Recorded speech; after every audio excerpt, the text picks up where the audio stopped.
So why is your name Alpha M? It's very emotional. You wore your underwear on the outside of your pants? I'm not that smart. You're one of those people. I'm a big profit guy. What do you think you're gonna do this year? Oh God, probably $50. That's insane, man. No, not at all. Why do you think men need so much help and advice? Society's really fucking weird now. What? It's Hustlers University, bitch. That's why I have a 12-inch penis. Yeah, that kind of makes sense. What'd you say about my ass? Don't get too close to the butthole with it and you'll be totally good. What? It's crazy. I'll show you. Gentlemen, welcome back to Don't Be Sour, the most badass podcast in the world. This one, big number 17, with an iconic legend in the space, Mr. Alpha M, otherwise Aaron Marino. What's up, man? Max, here in Texas. You know, it's funny. You're special because when I got your message, I thought to myself, I'm like, you know, I don't really like to travel, but I've never met Max. And well, you know what? My motto this year is say yes more than I say no. And so when you offered, I'm like, you know what? Let's do it. I talked to my guy, Christian. I go, hey, let's go meet Max and hang out and film a little podcast. And so I'm so thankful that you asked and proud to be here. It's kind of, well, you're proud but never satisfied, right? Yep. Yeah, trademark that real quickly. Okay. It's interesting how this happened. Yeah, like you mentioned, I just DM'd Aaron. Just say, hey, if you're ever in the area. We've talked before, though. We have. We've talked before. You know, you've promoted some of my products before, and I've promoted your products before. And so, you know, the influencer space is kind of weird. It's like, you know people, but you've never actually, you know, you don't meet them oftentimes. But this was an opportunity to come down and check out this crazy place and meet you. And so super excited. This all happened within like 2 weeks. Yep. Which is crazy because you're from where the players play. Exactly, Atlanta. That's right. You knew the reference. I had a girl who was from Atlanta and never heard that before. What? I know. Oh my goodness. Yeah. Now, one thing I do want to say before we kind of start is when you texted me, when you finally, you know, exchanged numbers, which was a big deal, I kind of got angry because your text messages came through as green.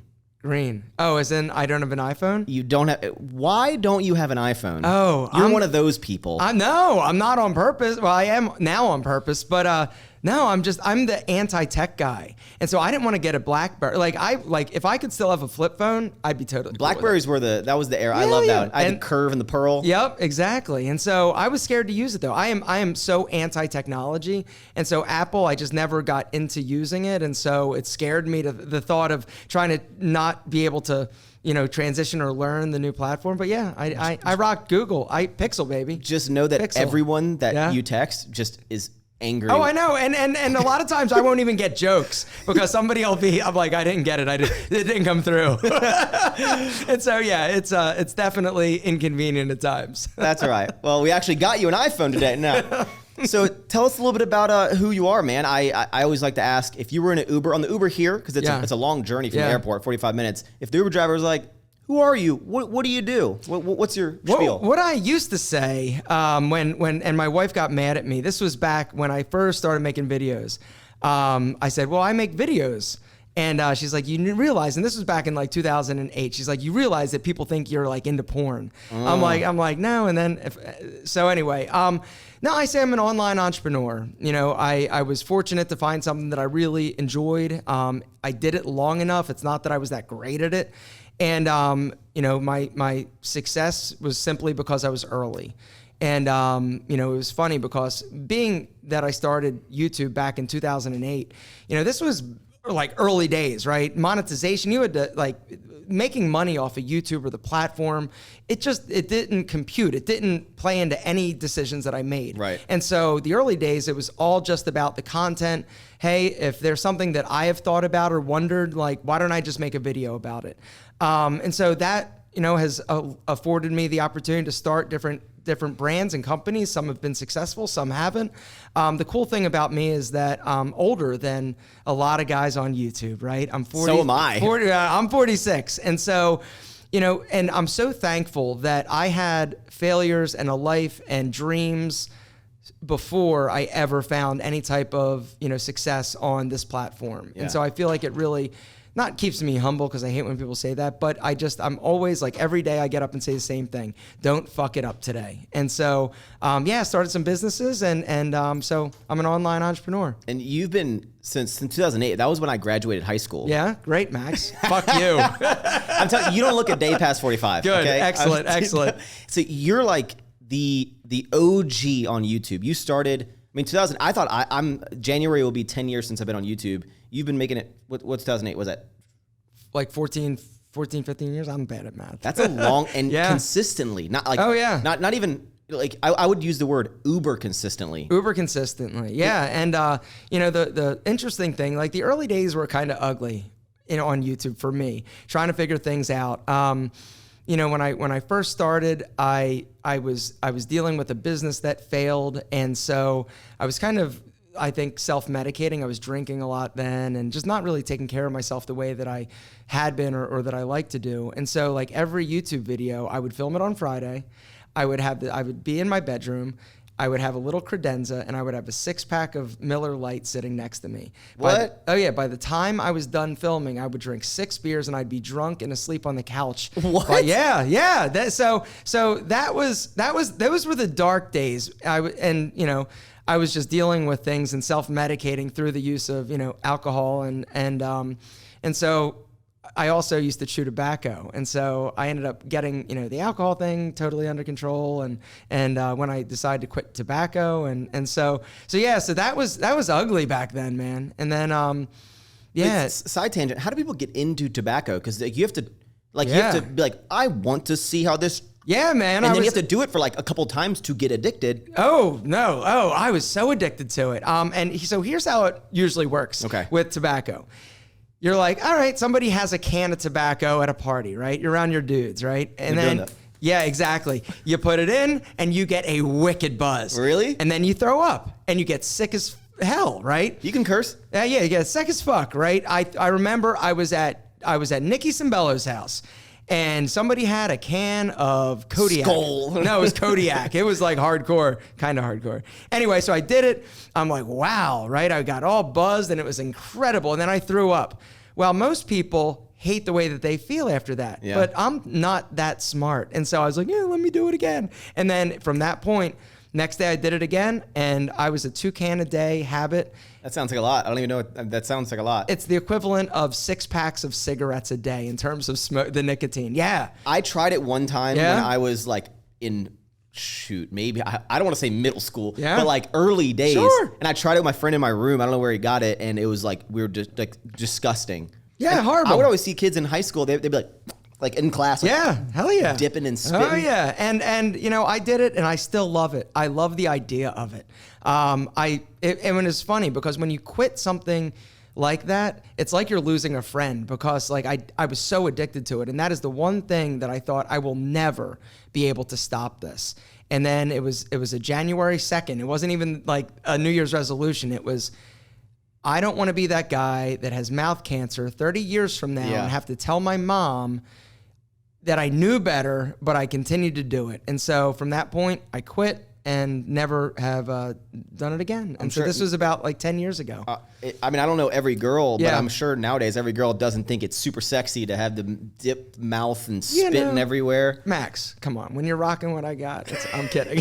No, it's not. It's totally a huge turnoff. And but my wife fell in love with me anyway. So that's good. Yeah. So it's a nice love story. Yeah. And so so you went through this drinking phase, started on YouTube, and then.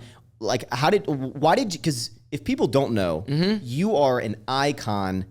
I would say you started the category, or one of the 2 or 3 other people that were starting in the category of men's self-improvement. Yeah, I was the first. Oh, he's like, no, I wasn't one of them. Let me be very clear. I was number 1. Okay. I haven't done many things first, but and I am a late adopter to everything, every technology, anything. But that was the one thing that my first video, it was just like, I set up this little video camera. My wife gave me a video camera for Christmas a year after or before I actually broke it out of the box, and I was scared to use it. I was like, you know what? My fitness center was failing. I got kicked off of a reality show called Glam God with Vivica Fox, where I was trying to be a style. Okay, so VH1 has some bad shows. This was canceled after one season, so it was ultimately like the worst. It's still online. You can find it. It's a great show, but that Aaron guy just everybody hated me, and like they didn't want to pick me for their team, and I was like, this is definitely not for me. And so I remember being in the airport thinking, I'm gonna get that damn video camera out, I'm gonna film videos, and I'm gonna figure out a way how to put them on YouTube. And so I started with style, and then Why? Because I started an image consulting business after my fitness center failed. It was one thing that I could do that didn't require any money. I was bankrupt by the time that thing was over, and so when I had my fitness center, and the fitness center in that industry, like, it's something that I love. It's in my DNA. It's the only thing I wanted to do from the age of 12 years old when I saw basically Rocky 4. I saw a body, right? I saw Rocky and Adrian. The Russian and Rocky, and I'm like, I remember it. I'm like, my God, if a body can look like that, that's what I want. I went down in my basement, cinder block, walls. It was nasty. I popped in vanilla ice, and I started doing push-ups and working out. And then my mom gave me a gym membership when I was 12 years old.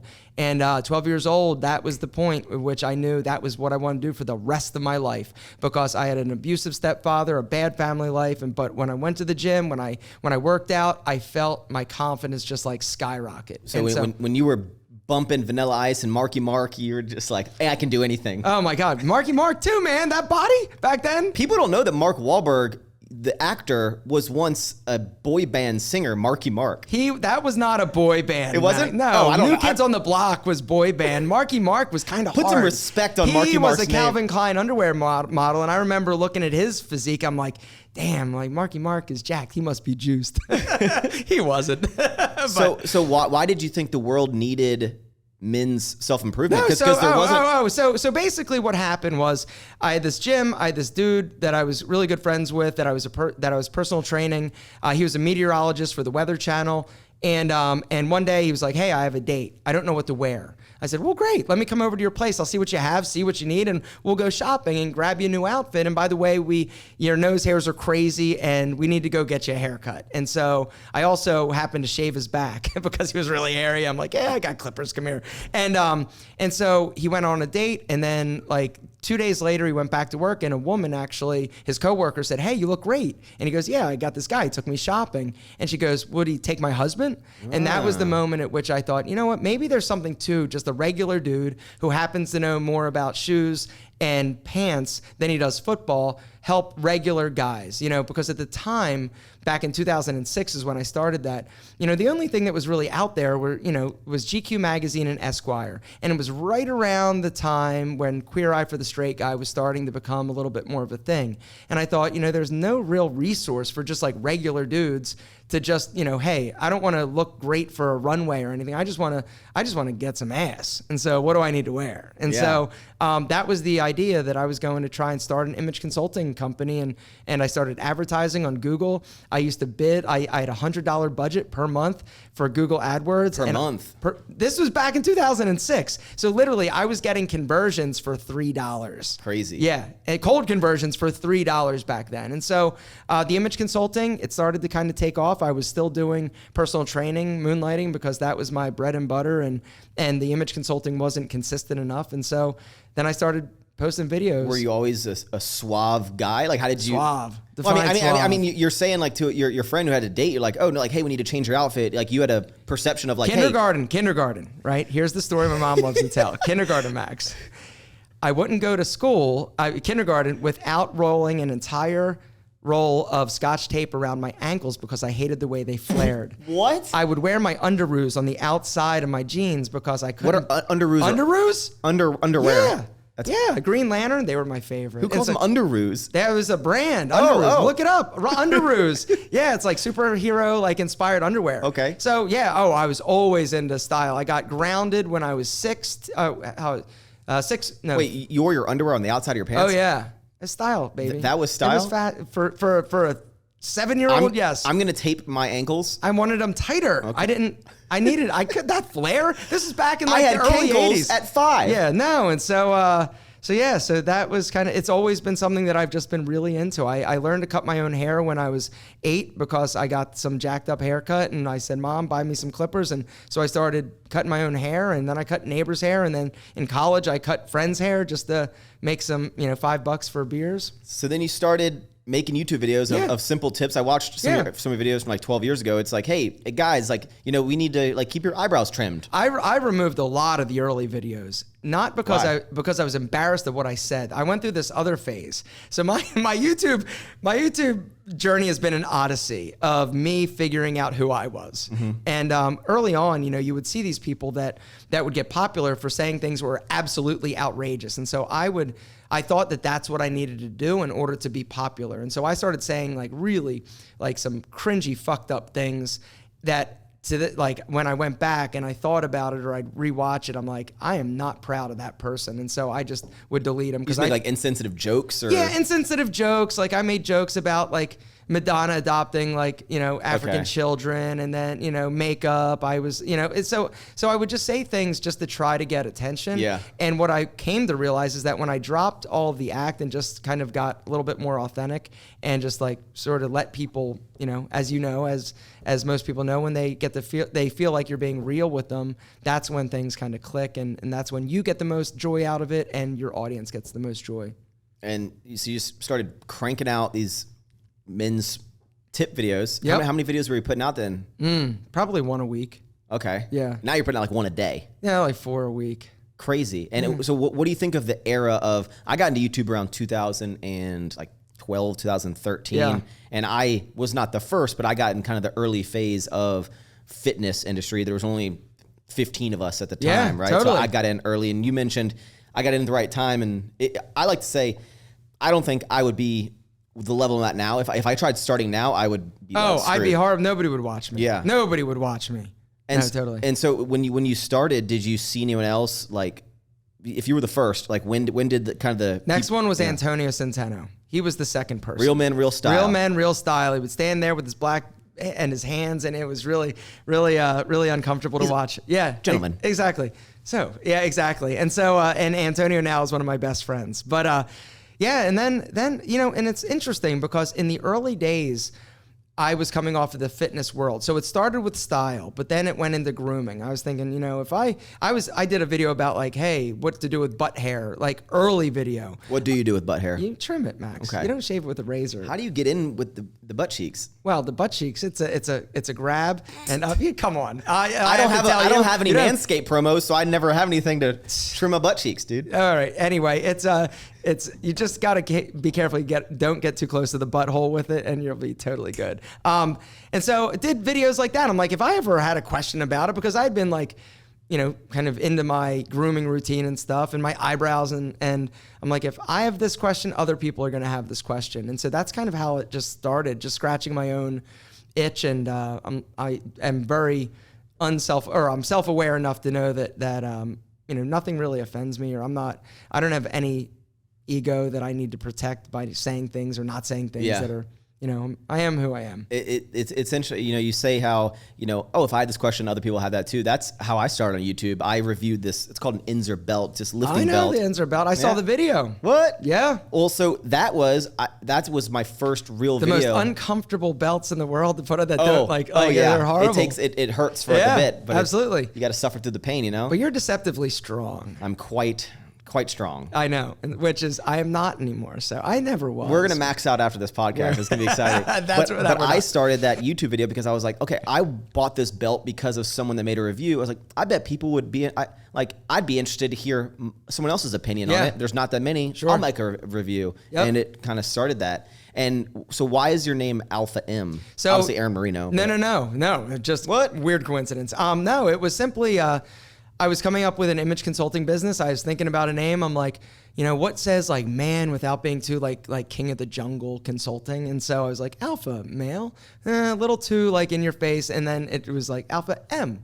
Yeah, nice and stylized. And then my first website was alphamimageconsulting.com. And it was like super long. And that's okay. So you're one of the early alphas on YouTube.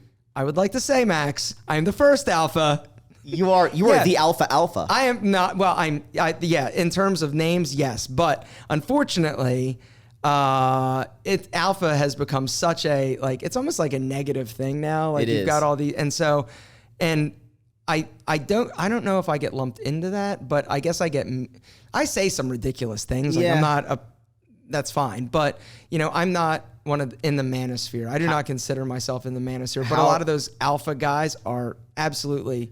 Speaking of the alpha guys, how do you think alpha in your mind when you started of what an alpha male is, now the transition into the Andrew Tate alpha type of personality? Why do you think that evolution has happened? Well, why I think that evolution happened is because men are just lost and they don't know what the hell to do or who to be.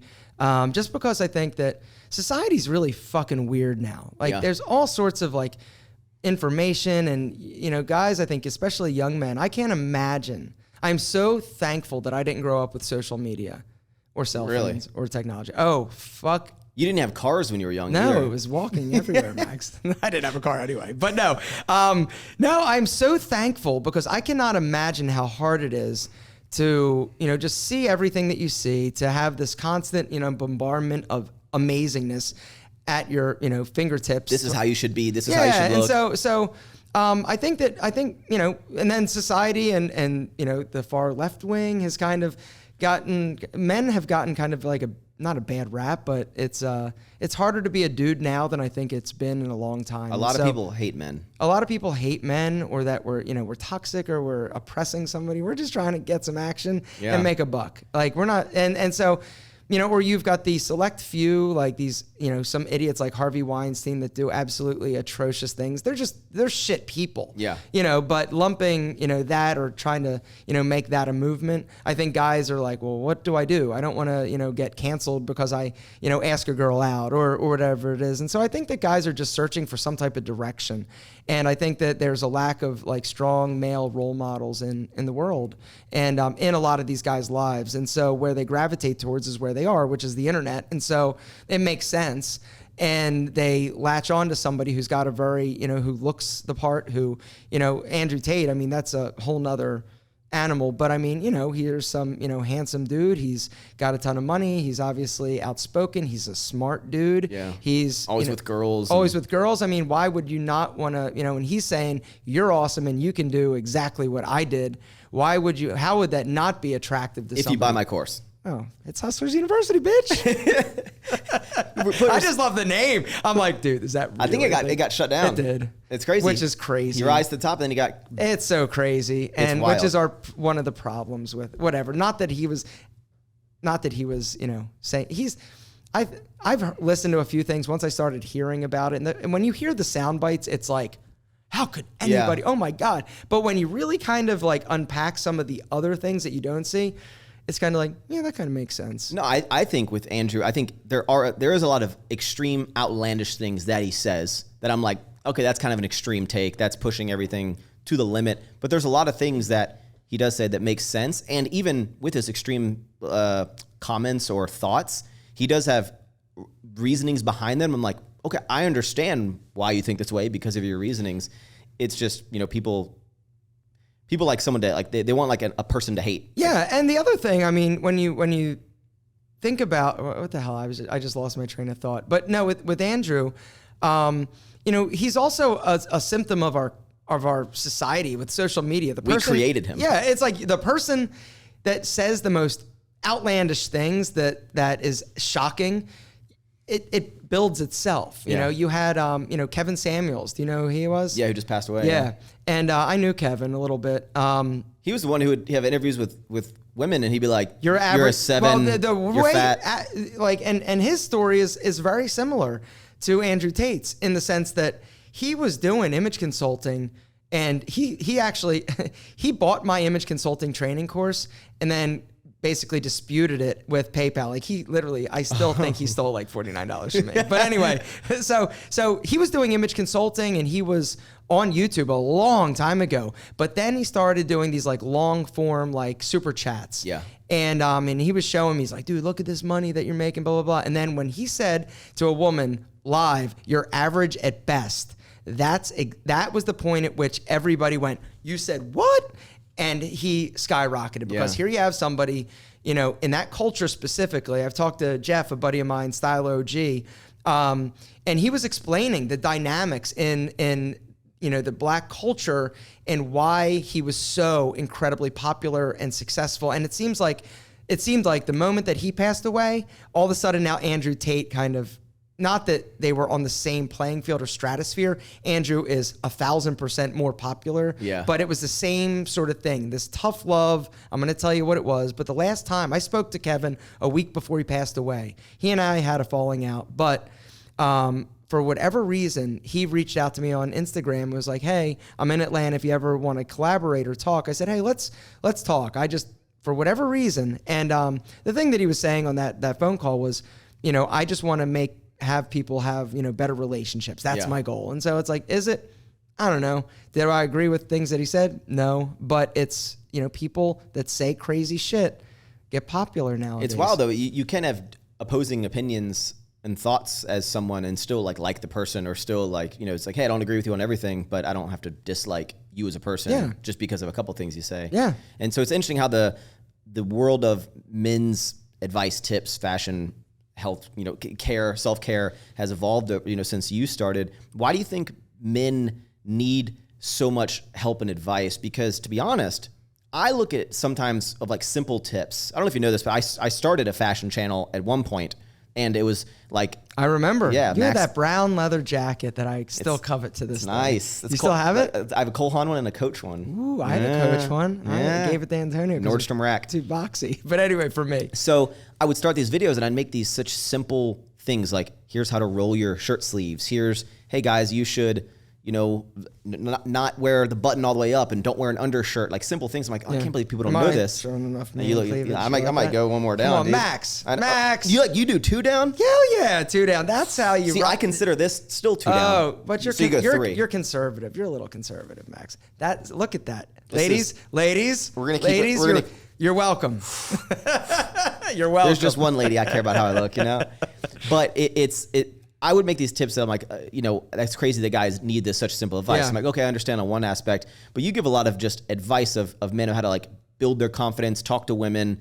And I guess maybe I'm just like a different type of guy, but in my head, I'm like, why do guys need this advice? I'm like, just like, you just build your money, like wear clothes that fit, don't have crazy, you know, facial hair or whatever, make yourself a clean cut, and just go talk to girls. It's literally one video. Max, why didn't I meet you sooner? I could have avoided all these videos if I would have just made that video. Why is it? I don't know. You know, I think you got me. I don't know why everybody needs this advice, but thankfully they do. Yeah, they do. And your content's evolved from back in the day, how to shave your eyebrow or trim your eyebrows up. But now you're like, how to powder your balls. I've done that. Dude, I've been powdering my balls. That's something else. My balls are powdered right now. I'm the first dude on YouTube talking about powdering balls too. Yeah, of course they're powdered. You know, it's weird. You know, I've done so many videos. I've been around so long. You know, the ideas in terms of what people are, a lot of it's just testing new stuff now. Like, because it's unfortunately, you kind of know what they'll watch, and it's not necessarily the content that you'd be the most proud of. And the stuff that you're really proud of, sometimes people don't really care. And so, it's an evolution. And the content I would really love to make is more like business related and entrepreneurship, but that would not do well on my channel. Why did you always do, we'll call it the talking head videos, you know, of just like top individual topics in a room, filming it? Like, why did you never go into the vlogs, sharing about your personal life? Because, you know, you're married and people know you're married, but has your wife ever been on a video? Not one. And that's something you do on purpose? Yes. Right. I chose to do that early when I started. Does she not want to be on camera? No, it's not that. I don't want her. That was a decision I made when I started, like, I started YouTube before, like, it was cool to YouTube. Yeah. And and you think the comments are rough now. I mean, back in the day, I have insecurities now that I never had before I started posting YouTube videos.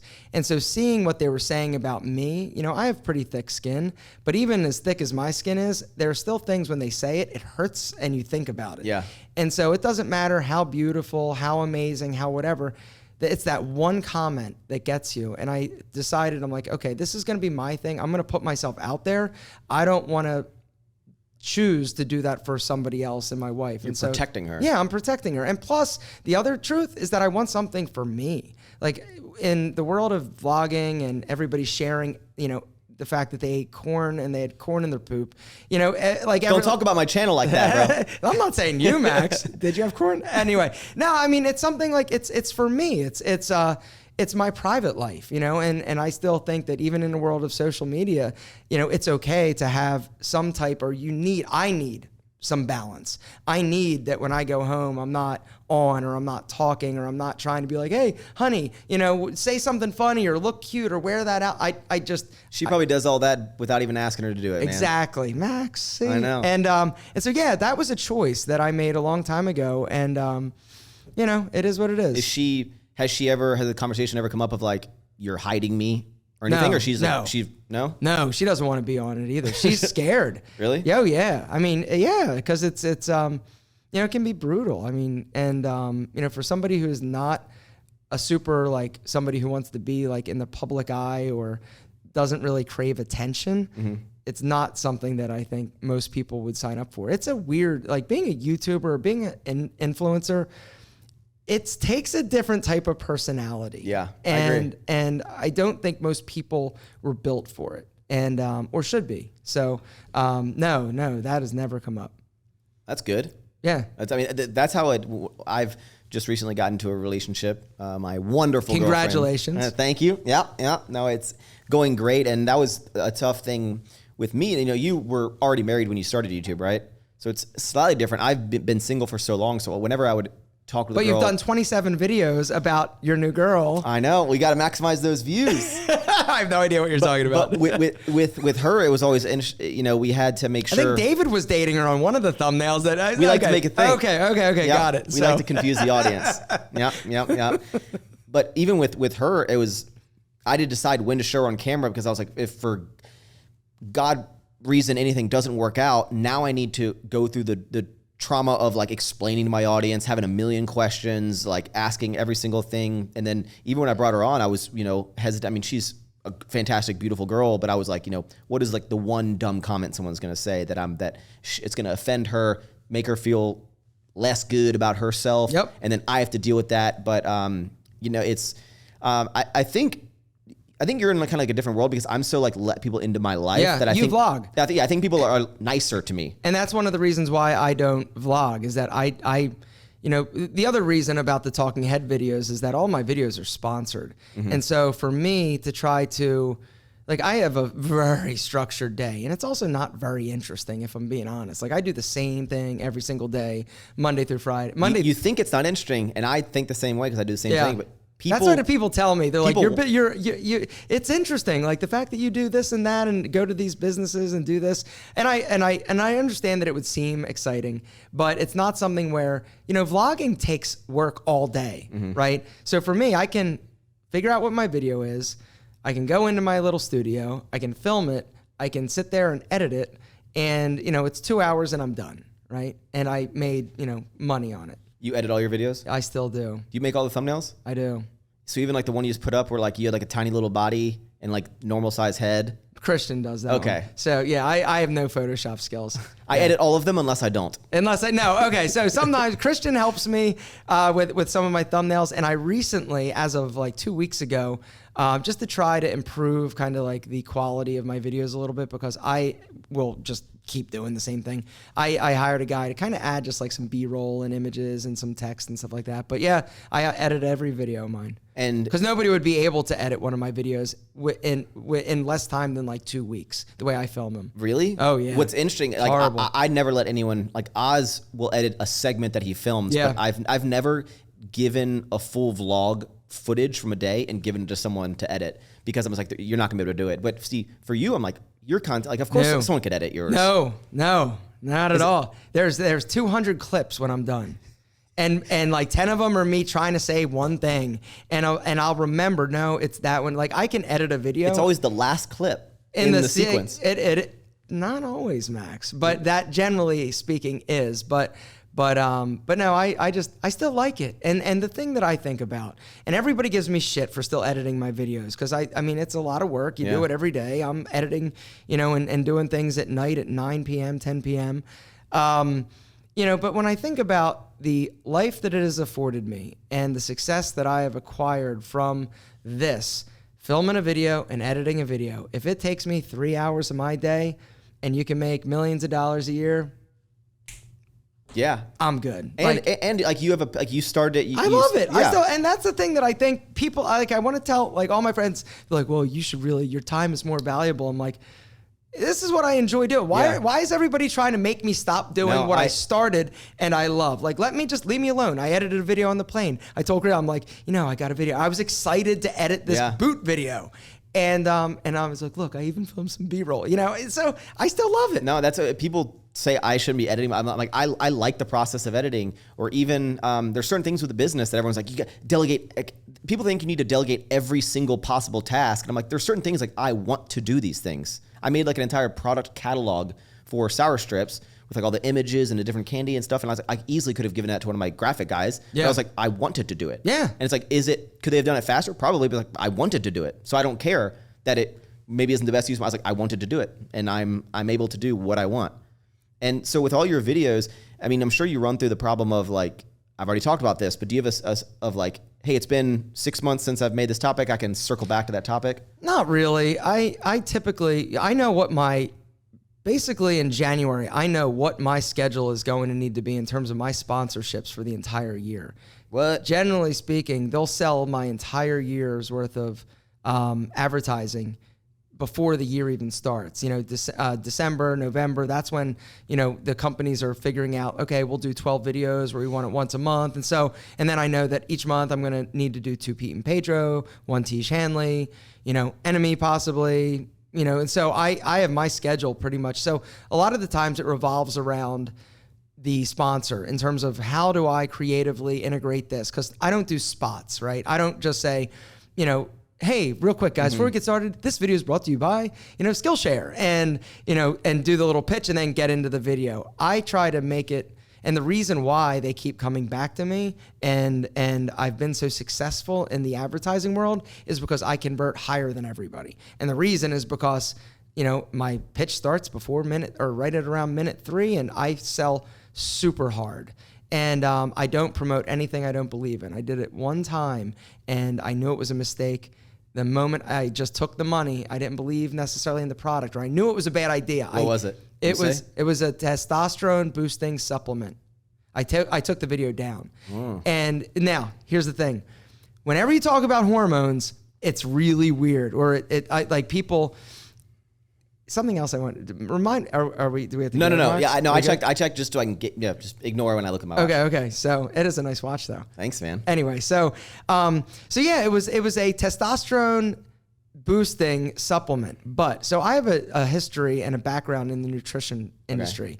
That was my first entrepreneurial venture with a guy. We opened a few nutrition stores. So I learned all about herbs and supplements and vitamins and the different substrates and everything. So I know a lot about that, or I did. I don't know if I remember it anymore. Anyway, so I look at this formula, right, of this testosterone boosting supplement. Nothing outrageous. It's like, oh, it's got L-tyrosine. It's got everything in it was totally good. Right. And everything in that does support a healthy testosterone level.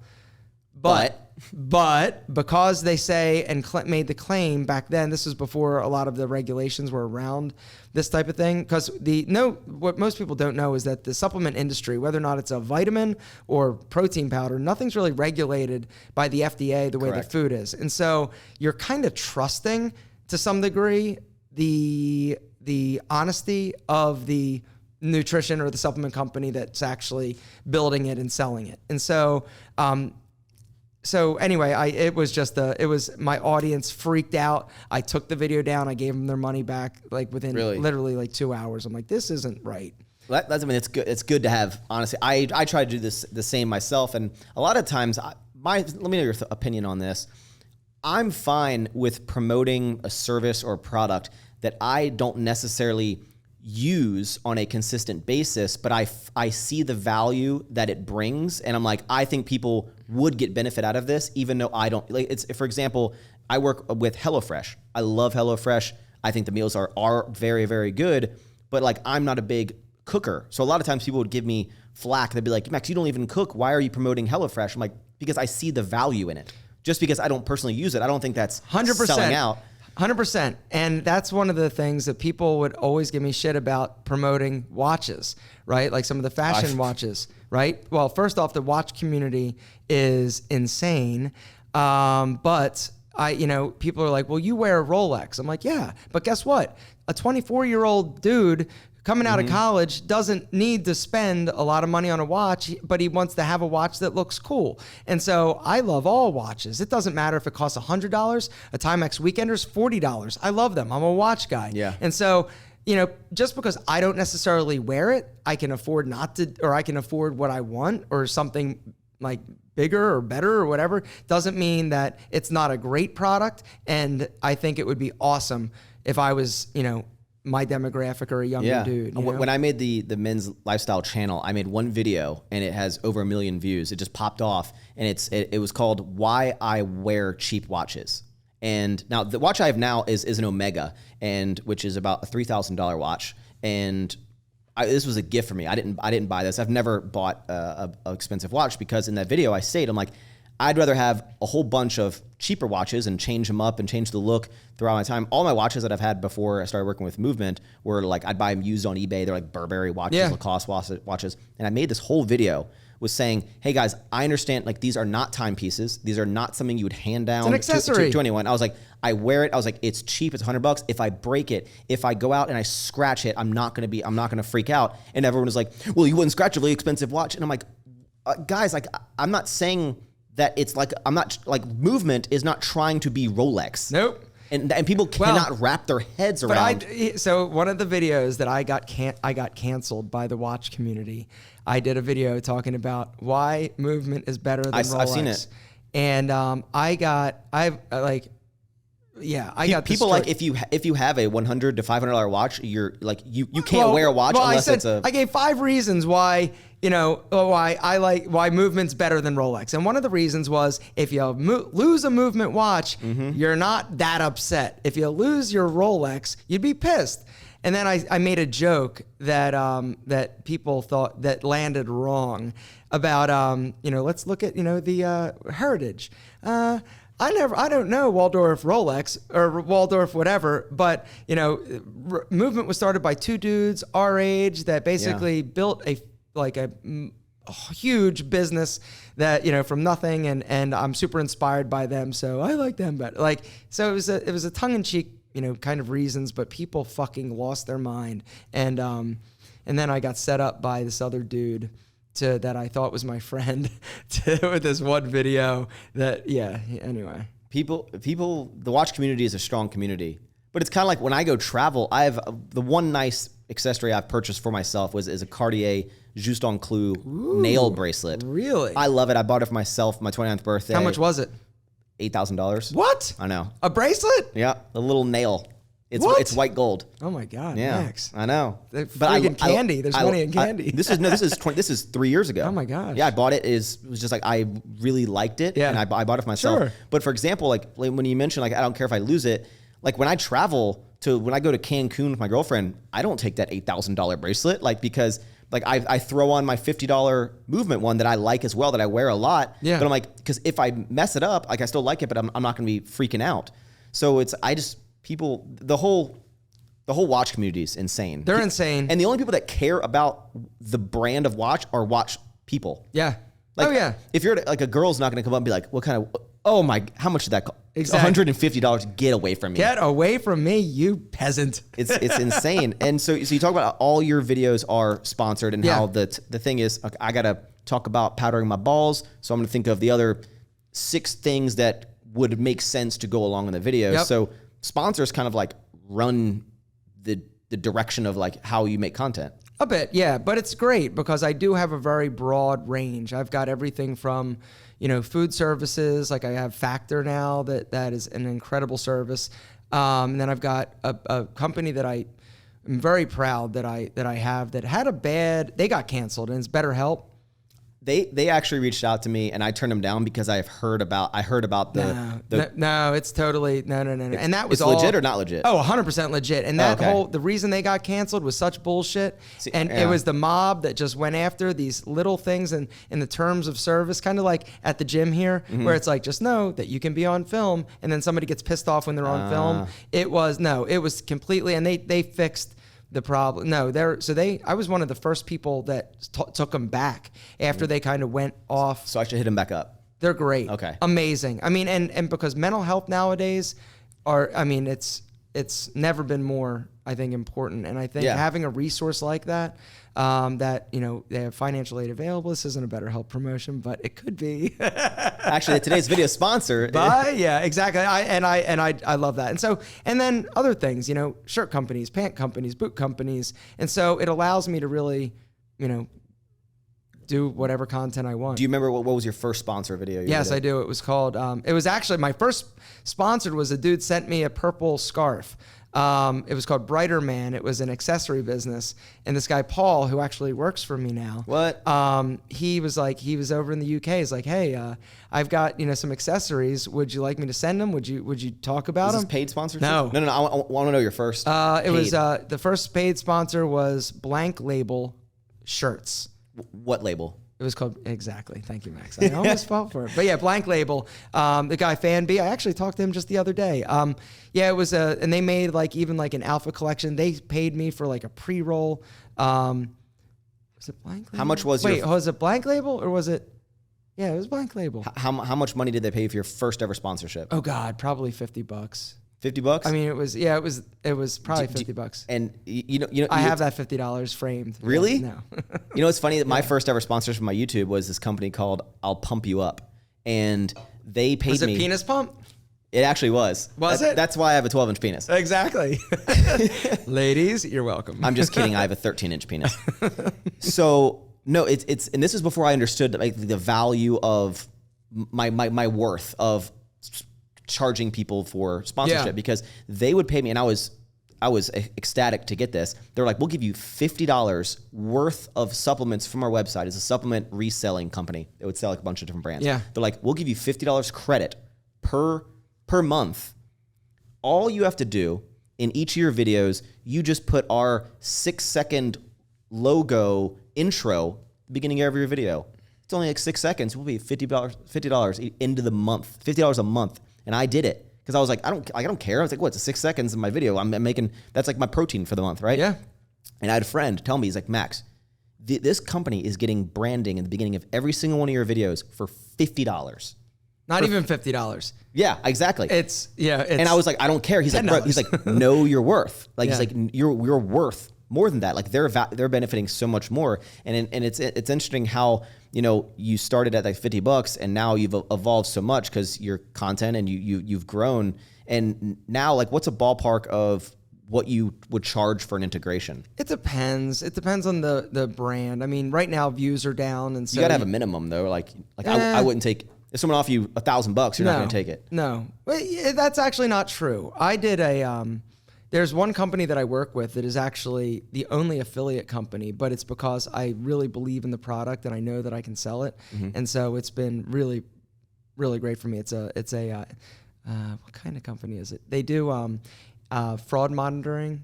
Okay. It's called Aura. Anyway, they're great. And it's an affiliate deal. But no, typically a minimum would be probably, $12,000 to $15,000.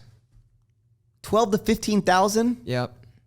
Okay, so what's the most you've ever been paid for one integration? You don't say the brand. $40,000. Get out. Why? $40,000? Yeah.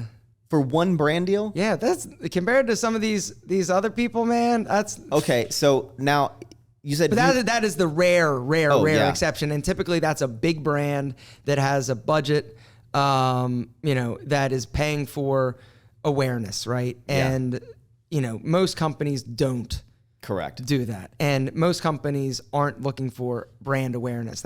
That's such a crap term. Yeah. It's people, when you take a brand deal, they want sales and they can track. And that's the thing nowadays more than anything, that you can track. Like, did I get that ROI? Yeah, the trackability is amazing, and the attribution models have been so great and improved so much. People know, where the traffic is coming from with the 30-day cookies and stuff like that, and so they want sales. And now that, like, let's say 12 to 15,000 you're charging on a promotion now, which is crazy, and you upload 4 videos a week, every video is sponsored. Yeah. Okay. Ipso facto, doing some calculations in my head. I mean, it's like over 40 grand a week. What's 40? More than that? Over 40 grand a week. I'm doing 4 videos a week. 4 videos a week at Yeah. 15,000. Oh, you're like 60K a week. Sometimes more, because 15 is like kind of, it can, but it also, I've taken deals cheaper than that. And just because I know that I'm going to do really well. Yeah. And if I do really well and take sort of like a little bit of a short deal in the beginning, then I know that they're going to come back. And when they come back, then they'll pay me more. Did you notice a big drop in how much a company would pay you when we'll say about 4 years ago when your views were, I looked back at your channel, I mean, it was like minimum like a 200,000 views all the way up to, Oh, yeah. I mean, your videos are kind of evergreen. So like a lot of them keep growing. The average, I can tell you exactly. The average video 2 years ago was 150,000 in the first 24 hours. A good video would be 200. A great video would be 300. A bad video would be 100. Have you noticed a drop in how much people would pay? Like, yeah. Oh, absolutely. Because the views are down. I mean, they're down, at like probably 70% of what they were when they were. It sucks. Yeah, it does suck. And for a long time, I was really upset about it. But this too, we'll figure it out eventually. And I had a big hit before.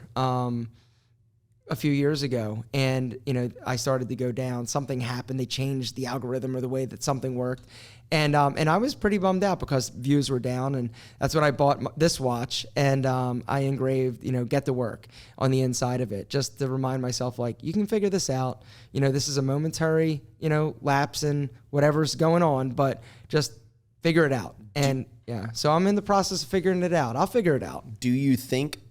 Because I like to be real with myself a lot of times. This is so, I got to put this button Max, back up. I got to put this button. Max. Or I'm going to keep it. Max, Or I keep. This is the vlog that you showed your Manscaped chest. They never reach out to me. Do you honestly think that your views are going to go back to what they were? Like, do you think you're going to ride this wave of like, the algorithm's weird, the views are down, but we're going to get back? I think that. I don't think I'm going to get back. I don't know that. Well, see, I'm not sure. I think that I'm in the process now of thinking a little bit more about different formats. I think that, the current, who knows? COVID hit and I did a haircutting video, right? A home haircut video. It's got like 8 million views. Like, it just like, so it's, figuring out what people want to listen to. I look at some of these other, spaces, the people that are talking trash about other people do really well still. Yeah. I just have never wanted to go down that road just because it doesn't feel good. And I don't know, but I think that I'll figure out some formats that possibly people want to watch more because, I think I'll get back. I don't know that it'll ever be like 20 million views a month like it used to be, but I'll still figure it out. Has your we'll say income from social media world, not your businesses, just like YouTube, brand deals. When you're at your peak, is it a lot less now, let's say per month? No. See, that's something I've noticed as well. I mean, I don't know if you get like I do, but I'm like mildly depressed about like my views going down. Like I run my life by the numbers on the screen. Everybody on YouTube, Instagram, everybody does. But as wild as... Which is super unhealthy. It is. And that is one of the reasons why I would never date an influencer, because I think that it fucks your head up. If you have a 10 out of 10, your day is ruined. Like, oh, yeah. Like, yeah. actually. And today on the plane, I posted a video that I thought was going to do well. Mm-hmm. And that's the worst. When you think it's going to do well and then it doesn't, it's like, what the hell? I've had like 3 10 out of 10s in a row. Yeah. That really... Max, you're teetering. I know. Ooh. I know. The video upload yesterday is like a 7. So I'm less depressed than normal. But what you said is like, it's interesting. My views are down, which makes my stress go up. But I'm making more money on social media than I ever have. even with the views are down. Yeah. Which is kind of wild. You would think it's like backwards. So but that kind of shows how either egotistical we are or just passionate about our craft, is that the money's better than it's ever, but I'm still bothered by the views. Yeah, it's true. But I mean, I am aware though. I mean, companies have pulled back this year, so it's not down equal to the percentage that my views are down. Yeah. But it is down probably, 20% in terms of how much you can, if I used to get, 20 to 25,000 per video, sponsorship, might be down, 20 to 16. That's still crazy. So I mean, so just on YouTube, brand deals, AdSense. AdSense is nothing. What is it? An AdSense month look like for you? Mine shit now. It because what's shit? Sorry, it's all relative. Like 20 grand. That's mine. That's crazy. My highest one ever, which was last month, actually was like 13,000. Now it's built into this as well. This will increase it. But yeah, mine. Your content is so evergreen that like your old videos are like still. Yeah. How many monthly views are you getting? Not many. It's like I'm not even breaking a million right now. It's like 6 million, 6.5 million, something like that. Okay, so with AdSense and your brand deals per month, just social media, Aaron is $300K a month. Ballpark. Yeah, 3 to 4 a month. Yeah, that's like insane. And so you've taken money from social media and you've started a bunch of businesses. Hold on. Let me make sure that somebody fact checks me.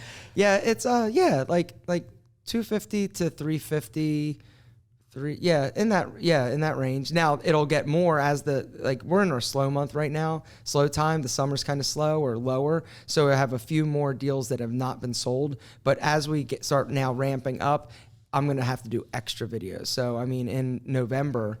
It could be, every bit of 400 to, 450. What's wild is, do you ever see like random comments of like, man, this channel's died. This channel's like, the views are so down. I'm like, hello. Yeah, but in the background, you're like, I made $400,000 this month. No, I don't. I never think that. I only think about that. Your views are down. You suck. You're dying. I'm like, yes, I am. I'm sorry. So you've over time, you built this amazing wealth from social media. You've been doing it for a long time, and you've super established yourself, and now you've started some businesses, and I want to dive into many of them. Sure. And your top tier one, Tiege Hanley. Tiege Hanley is the biggest grossing business. Yeah. Uncomplicated skincare for men. And that one was really cool. That business, I think that one's kind of like the investment. I think that we will at some point in the next 3.5 years.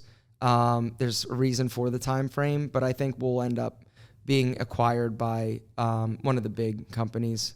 I want to talk about that because you said, I don't know if I have like a little quote here or no. No. So I watch the men's healthcare stuff on your main channel. You don't care about that. I don't like it. Yeah. But the Tiege vlog if you have drama stuff, I love watching that. But yeah, so you have a Tiege Hanley YouTube channel that gets literally 1,000 views a week. So, but I love it. 1,000 every Sunday. You upload business questions. 300. I've done it. 300. One of the smartest business decisions. If you guys are out there, I'm pointing this camera. Is it even on? It's fine. Yeah. Okay. You can make a point to the camera. So are we doing good? Is this a good vlog? This is a good one. Okay. So the smartest decision I ever made with that business was when we were starting the business Tiege Hanley. I went to my partners, Rob and Kelly. I said, hey, I want to start like a vlog and just talk about the process of starting this business, things that we're dealing with. I want to engage with the customers. I want to ask them, hey, sign up for this email list so that we can ask you which packaging. Do you like white or black better? Like going through. And so every Sunday I would do one and basically share the story of Tiege Hanley. The day that we launched Tiege Hanley, we had 1,000 people sign up for our subscription. It was amazing. Like we hit 1,000 people on our subscription day one, and it was because of all the value and all the information and just getting people, into it and really embracing our community because nobody was doing that, especially in the grooming world. And so for 350, I just filmed my 354th vlog in a row every week. Yeah. in a row. Your videos on Sunday, my favorite things to watch. Yeah. Every Sunday, I'm like, this one I give you a house update and I take you to the lot. It's a disaster. I like watching it. And I talk all about helical piers, and the cost of extracting bad dirt is $360,000. I've seen them all, man. I know about the pipe and how to get to school.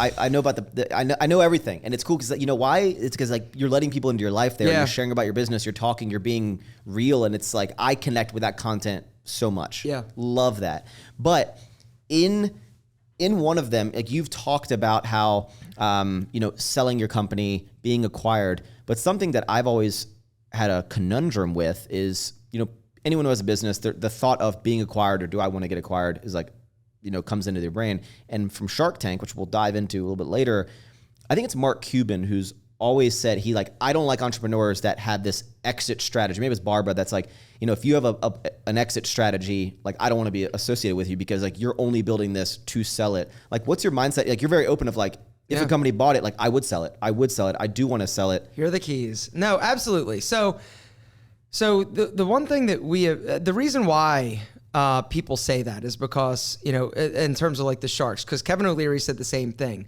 When people raise a bunch of money in order to fund their business, the only thing that they're thinking is if, we've got to basically raise all this money, we are going to then someday we're going to continue to have to raise money. Everybody's going to get diluted. And then you're going to hopefully sell it. And a lot of times these companies are hugely, wildly unprofitable. Mm-hmm. And so it's basically like a hot potato that you're tossing around. Who's going to be left with it? It's no secret that Dollar Shave Club, they got acquired by Unilever, Edgewell or Unilever for $1 billion. It was a huge disaster for Unilever. Really? They were not profitable. They had 2.5 million customers. By the time Mike sold the company, he had, I think it was 8 or 9% left. Still made $80 or $90 million, but they were the customer acquisition cost is so out of whack. And when you raise all this money, when you don't have to pay attention and you're just spending other people's money, you don't think about it the same way as if it's your dollar that you have to reach into your pocket to actually spend. And so all of my businesses, we've never raised any money. Tiege Hanley, we started it with I think Kelly put in $175,000. He put in, or he put in. Okay. He put in $100. That's a big initial investment. Yeah. Well, yeah, I guess it was $175,000. It's big in relation to what? Like, I mean, I started Sour Strips with 50. Yeah. And I mean, I started Pete Major with $3,000. You win. No, but you'll win. But anyway, and so $170,000. And Tiege Hanley was interesting. And that was it's a hard business because we were super successful right out of the gate. Year number 2, I think we were at like 8 million. I think we went from like 2 million year number 1 of a startup. No money. What year did you start? 5-6 years ago. I think this is our 6th year, 5 years maybe. I think we just celebrated our 5th year, 6th year anniversary. I think year number 1 we did like $2 million right out of the gate. Crazy. And then we went up to like 4 million. And then we went up to 8 million. So you're just like doubling. Doubling. And it was only me promoting it. And so we didn't have any customer acquisition cost. It was all me. And so no ads or anything? Nothing. We started trying to run them, but then we had a marketing director that was trying to basically take credit for all the traffic that my organic was sending. But anyway, that's super fucking annoying. Marketing guys are really, finding a good one is very difficult. Well, the problem with, not to paid side advertising. Tangent, the advertising is it's really easy for them to make it look like they're crushing it. Yeah. And when it's not doing well, they're like, it's the new update for iOS, it's algorithm. It's the Facebook update. Yeah, exactly. So anyway, year number 3, we were at like $8 million and we were super profitable. I mean, it was like, on 8 million, I think we're at like, at that point, like 25% profit margin. That's wild. Yeah. Right? And we're investing back into the business. But then we kind of hit a wall to some degree where year 4. In year 4, where all of a sudden, for us to keep growing, like we flattened out in terms of our growth. And then for us, we were like, okay, we need to figure this out. We need to get more, paid advertising. And so we brought in marketing people and and we started adding people to the team, and we started just growing. And now you're spending more. We're spending more, and we're not growing. Mm-hmm. And so with attribution, or with the retention, any type of subscription type business, right? You think about it, it's a numbers game, right? If you're losing, it's all about like how many people are churning, right? Yeah. What's the churn? Everybody will talk about what's the churn. Is it, and if you can change that churn, and churn is basically if you have 1,000 members, every month you're going to lose, say, 10%. Well, 10% is 100 people a month that are churning out of your system. So in order just to break even, you've got to add 100. To grow, you've got to add some degree or a number on top of that.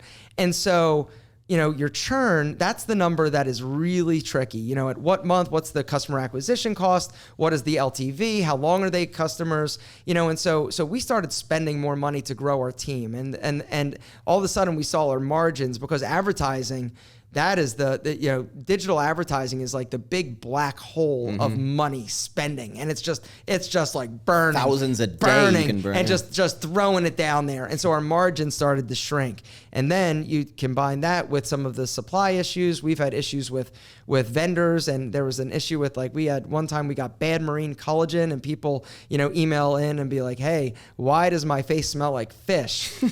I'd be like, hey, and then it's like, wait a second, oh my God, it does have a fishy smell. And so, there have been a lot of issues, but it stopped, the growth stopped.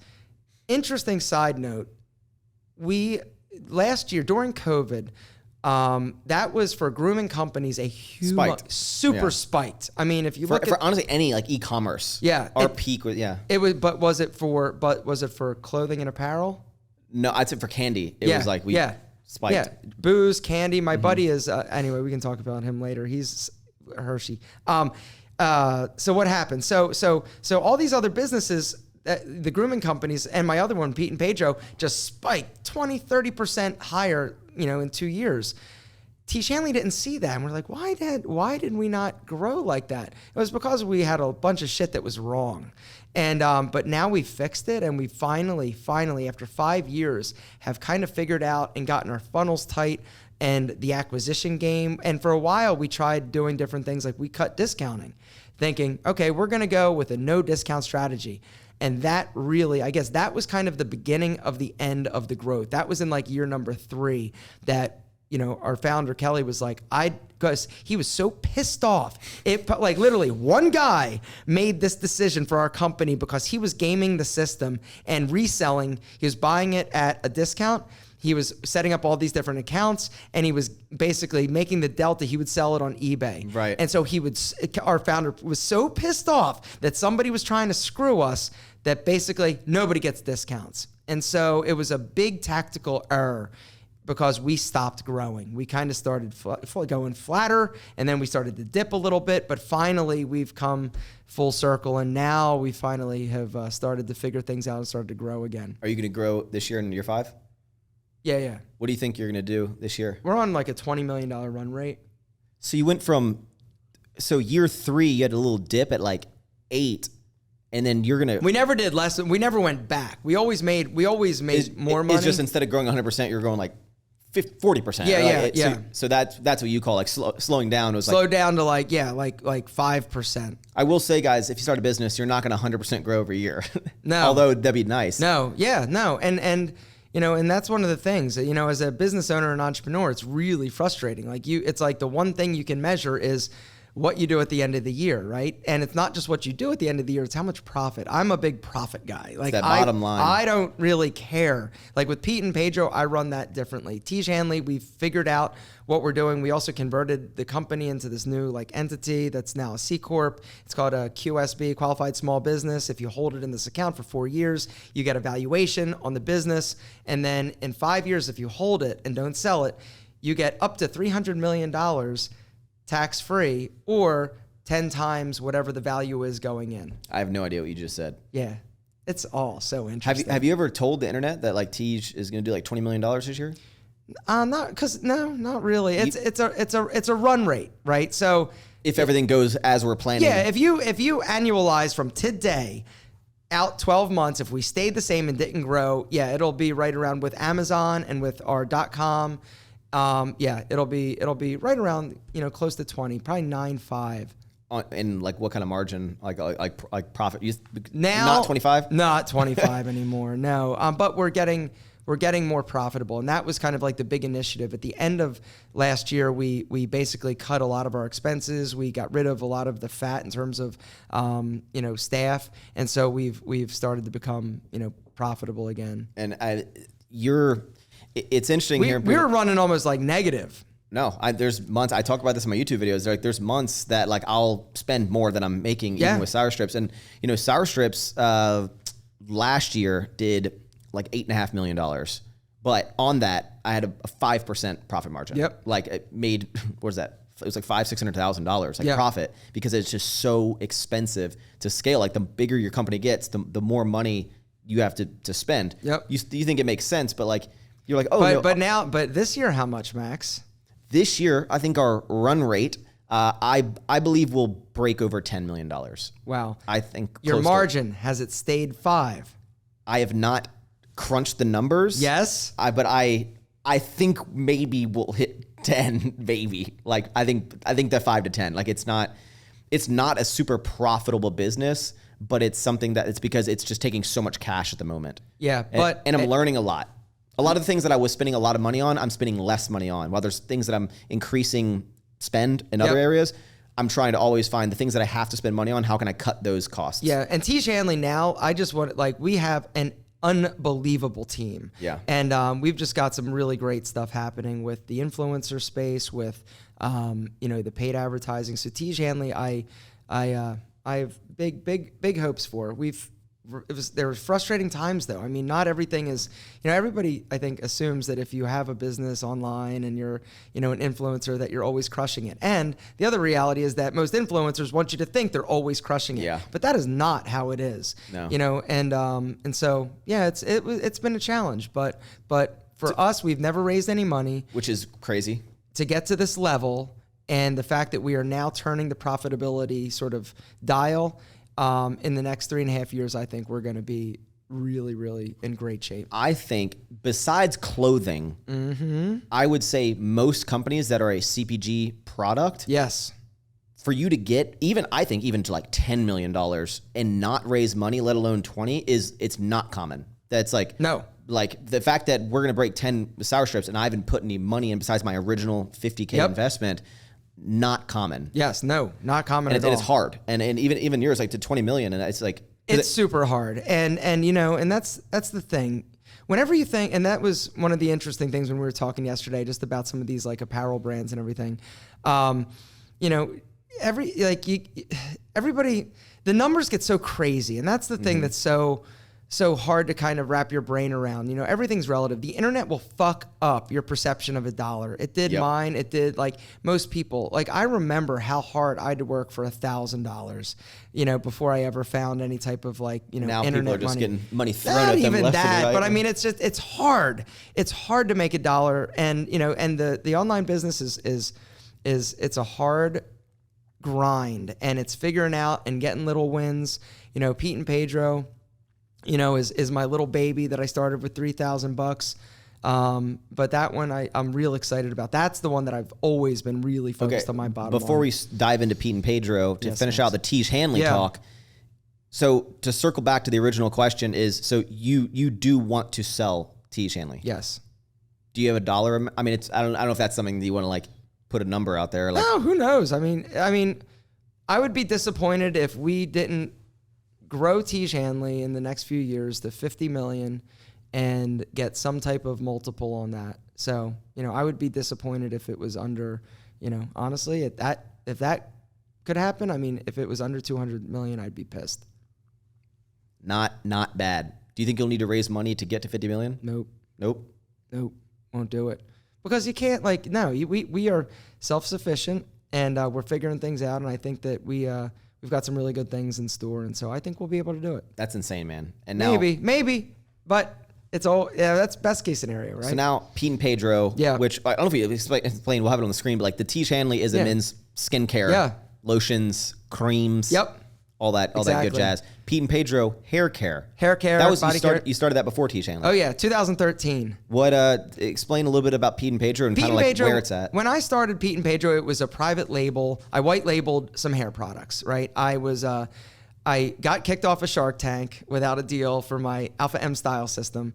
And I was like, I need a different product. I need something that like other guys, will use and something a lower price point. And so I was really into hair and hair care. And so I decided, I asked my buddy Steven if he knew anybody who made hair product, and I contacted this vendor.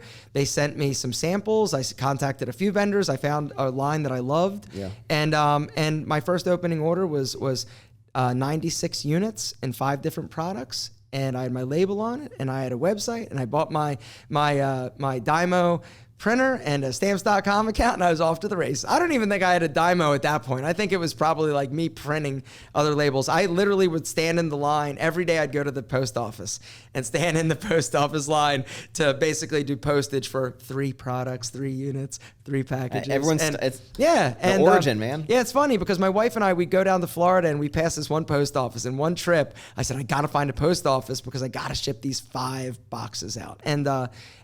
So Pete and Pedro, I treated it as a stepchild for the first 4 years. It was just my side thing.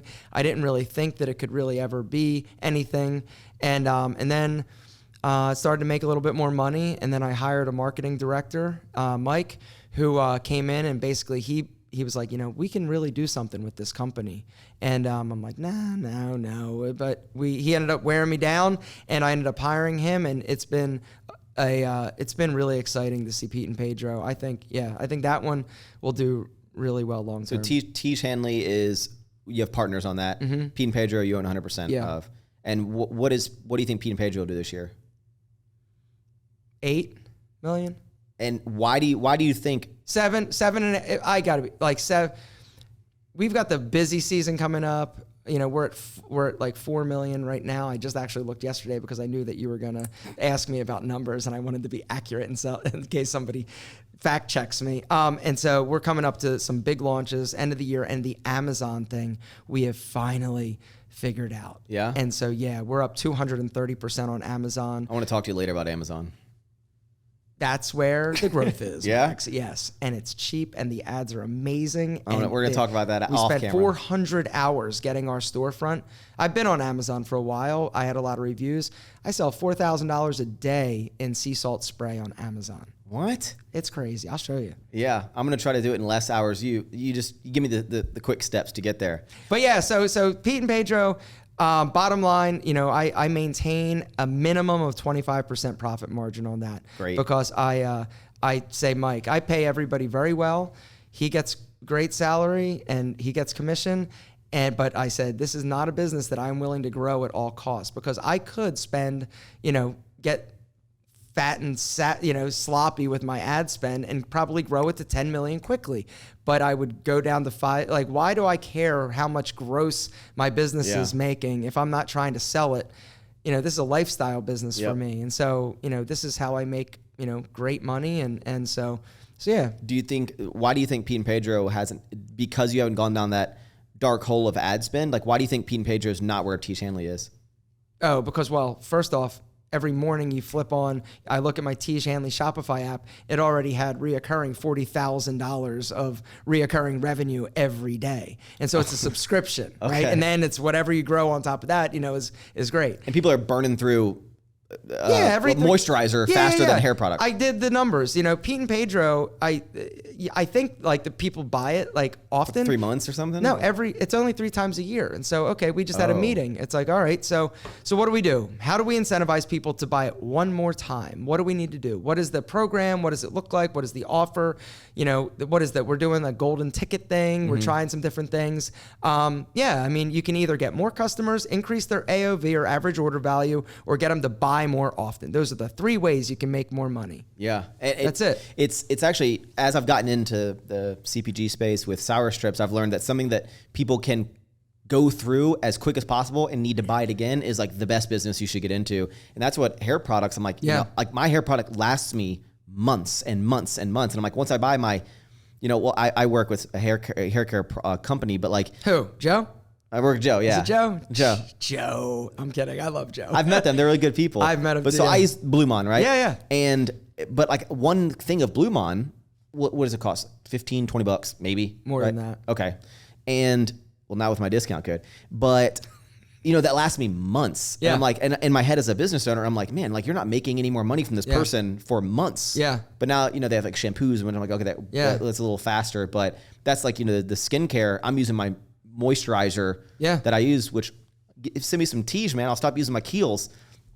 And, I use that every night. Yeah. Every night, every morning, every time I get out of the shower, especially if I, start selling, do you like body lotion as well? For like, you're lubing your whole torso up. Yeah. And maybe some lonely guys using some nighttime activities. We had a because we call everything a Tiege. We came out with a hand cream, and can you not put tea tree oil in that one, please? No, nothing with mint. He's like, we should call it because we call like eyes or balls for our powder or Dio. Call it jacked. Jack. I said no. We're gonna. Yeah, that we're getting rid of that SKU, but. Yeah. And so you're crushing with these businesses, and then you started another one, which I got. Yeah. I got some stuff right here. Okay, Enemy. That's my stepchild. I want to talk about that. Well, first of all, so super learning, lots of learnings in Enemy. I'm gonna show. So talk while I kind of open this. I want you to talk about Enemy. You got a lot of I haven't seen these in person, right? Which ones are they? I don't know which ones those are. We're gonna find out together. So first of all, you got the packaging and. There's something in the case as well. Yep. And now, I've been following you for a long time, so you've talked super highly about these. Oh, those are the Enemy 5s. They're new. They look like, and the inspiration for these is Al Pacino in every mob movie. Okay. They're so sick. And so you've talked about these, and something that I appreciate is the spring hinges. Yep. Which a lot of people don't do. Yep. Zeiss frames. Not anymore. I changed. Because they're so expensive, right? Well, yeah. Let me see. Come on. Oh, yes. Max. It's so good? Max. It's so good. We're going to keep these on. It's so good. You like it? Come on. Oh, my God. They're the Enemy 5s in a tortoise. Oh, my God. They're so good. Is it nice? Oh, God. That is like for the candy dawn. Yes.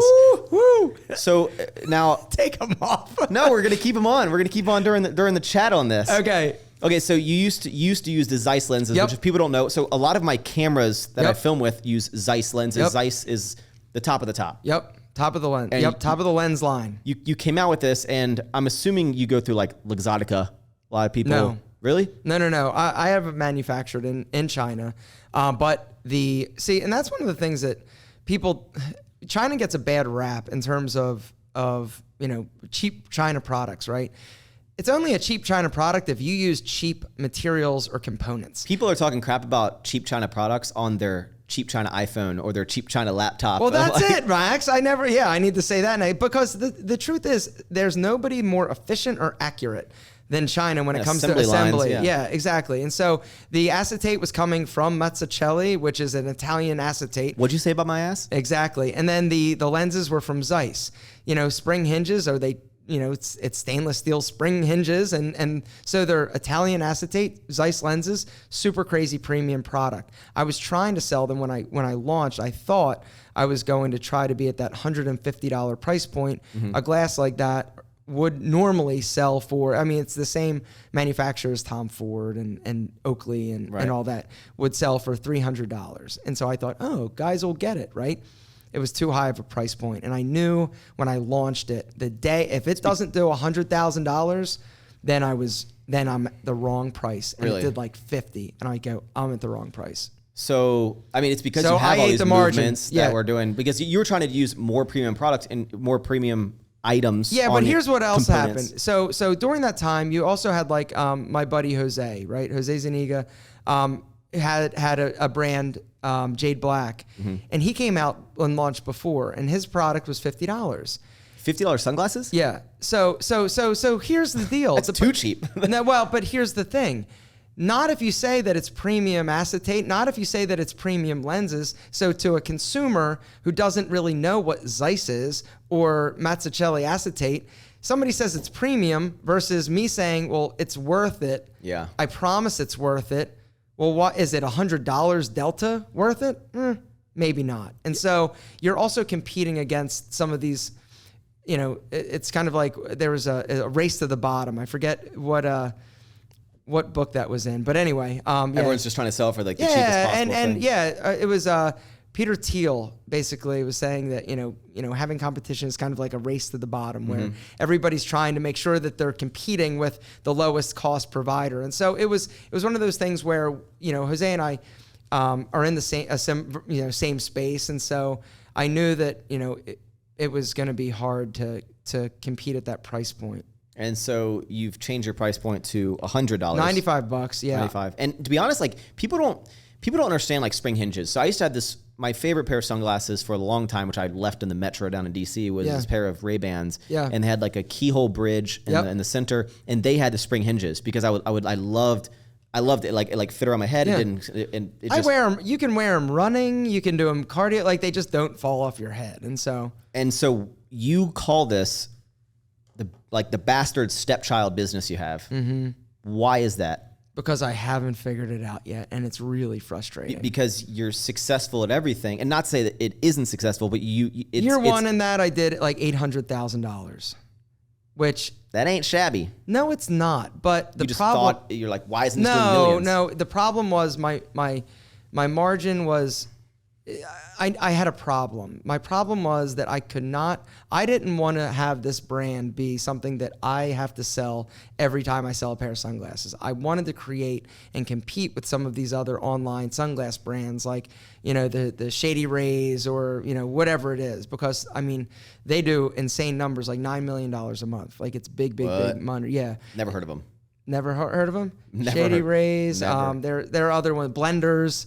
Yeah, right? You never heard of them. Well, I wanted to compete with that, but I couldn't because my sunk cost in a pair of sunglasses was way too high to sell them for $95, and then you take a discount on top of that because I built a product that should have been so much more expensive, and then I was basically selling it too cheap for the quality that it was. And so I had to go back to the drawing board. The other thing that was wrong was my website sucked. I was on every picture. I was on every image. It's like, if you knew who I was, cool. But if you didn't, and that was what I was trying to build. I was trying to build just a really cool brand. That didn't need you. That didn't need me, because that's something that you, as an influencer, you try to develop. It's something that doesn't need you in order to sell it. That's the goal, right? Yeah. And so with Enemy, I invested. I invested in the website. The website, the domain enemy.com, cost $45,000. I really kind of like thought, all right, I can build a brand around this. And so I knew that I needed to fix things. I also tried to be everything to everybody. And so when somebody would say, oh, the glasses are too small. Oh, what's the solution? A larger size. Well, the problem with minimal. It's so minimal. And when you really look at the numbers, the other problem, when you offer two different sizes, here's what happens. Somebody gets them and be like, maybe the bigger size is better. They get them and they're like, yeah, this is better, right? If they never knew there was a larger size, they wouldn't return them. Yeah. They wouldn't even try it. And so then you combine that with, I had four, at the time, 3 styles, Enemy 1, Enemy 2, Enemy 3s. And I had like 15 different versions, or maybe like in like each style of like reflective lens, non-reflective lens, polarized, yeah, exactly. non-polarized. It's like I have shiny acetate and matte acetate and gold and silver and different sizes in each of the iterations. Yeah. And so it was, and then when you actually did the math, like you're selling, like there were like 3 styles, 3 glasses that I was doing 90% of the business. Yeah. And I had all this money in inventory just sitting there dead. And so I had to basically have a come to Jesus meeting with myself and say, you know what, I got to figure this out, but I am not doing this right. And I need to make some hard decisions. And Kevin O'Leary says, if something's not working after 36 months, right, 3 years, if the business isn't like profitable, shoot the dog. Now, the problem that entrepreneurs run into is when things are a little successful, right? Because it's like, if I just got, like, it's all, like, if it's a complete fucking failure, you're like, who cares, right? You know that it's over. But when it's a little bit, when you taste a little bit of that success, or you figure something out, or it's just giving you enough validation that you just want to keep doing it, you can spend and waste a lot of time. Enemy, it was at like month like 34 when I realized, okay, something's got to change. And so I'm like, all right, I'm going to give this another 12 months to figure out that. And then I thought I was going to be able to launch a new website and do all this thing. And now I've got this really cool like try-on technology that's pretty badass. With like 3D, right? Yeah, like you try them on and it literally looks like you're wearing the sunglasses. So it's awesome, right? And it ended up, instead of 2 months to start and get back, it was like 8 months. And then the shipping, it just COVID, has messed up a lot of things. So I'm in the process of trying to figure out this business and also testing on Amazon. Yeah. Like, what if this becomes an Amazon brand where I drop the price, I'm selling it FBA, fulfillment by Amazon, and that's really where people go to buy Enemy sunglasses. Can I get enough reviews in order to sell, that capacity? And will that allow me to scale? Because Amazon is amazing in terms of opportunity for, e-commerce companies. Okay. And do you think, are you in that 12-month window where a month. I'm a month in. A month in? Yeah. Do you think you're going to succeed?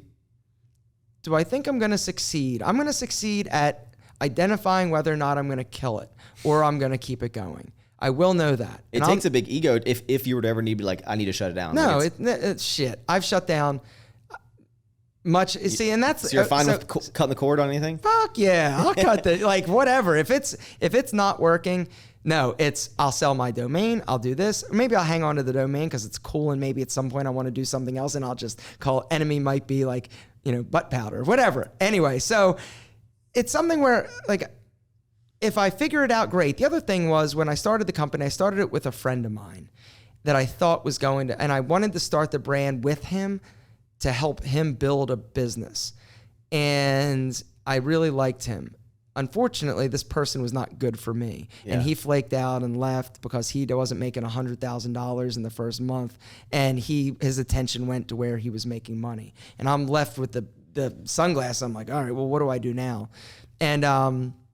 And so I wasn't dumb enough to give him equity because he's flaked out on me before. So there you go. So anyway, and so that was kind of like, so there was always like a little bit of a sadness around it when I think about like the reason I started it was because I just wanted to make myself some badass shades with my friend who was really creative. Yeah. And then to have all of the, headaches and make all the mistakes, it's been hard. And, it's something where I'll do it as long as I need to, but at some point I may say, you know what, fuck it, and hey, 50% off sale, I'll sell out in a day, and just wipe the inventory and then be done. Be like, yep. Now I'll focus my time on something else. Let me ask you, did you get any inspiration from Eminem? No. I didn't. The rapper? But everybody said no. I didn't. I know. I people love made Eminem. the comment.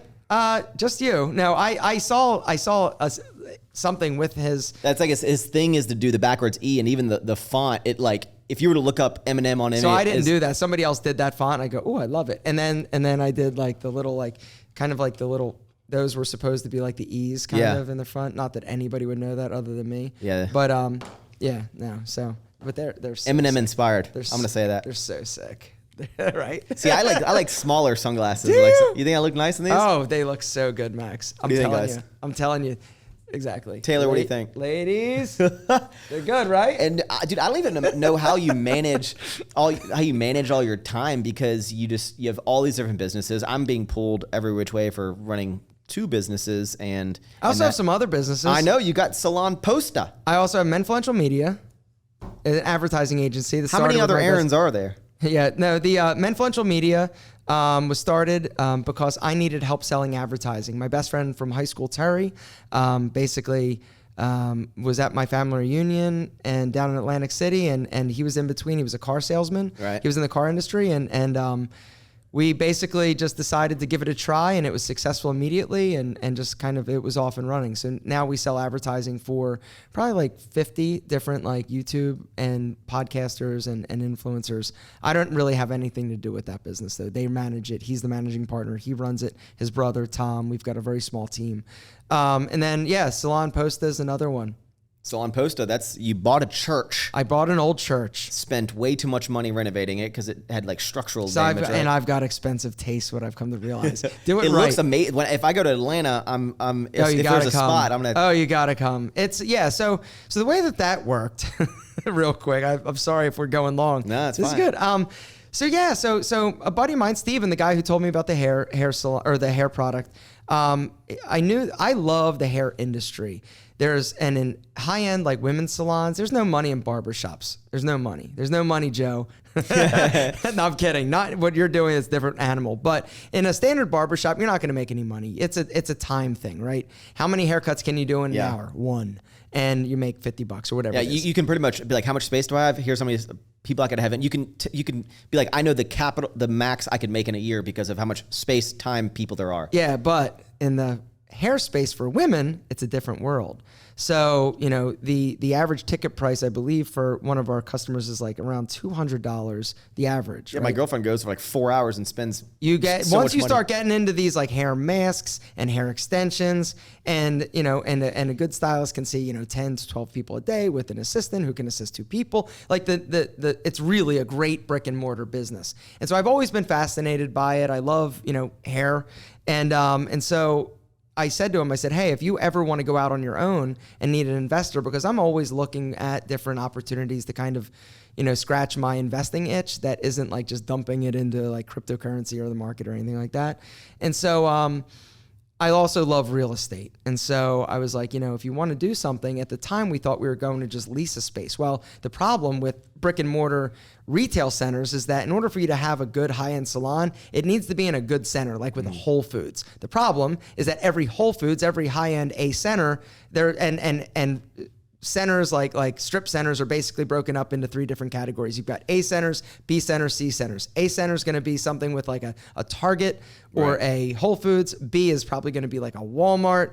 C is going to have like dollar stores and all sorts of, so there's different tiers. You need to be in the high-end ones.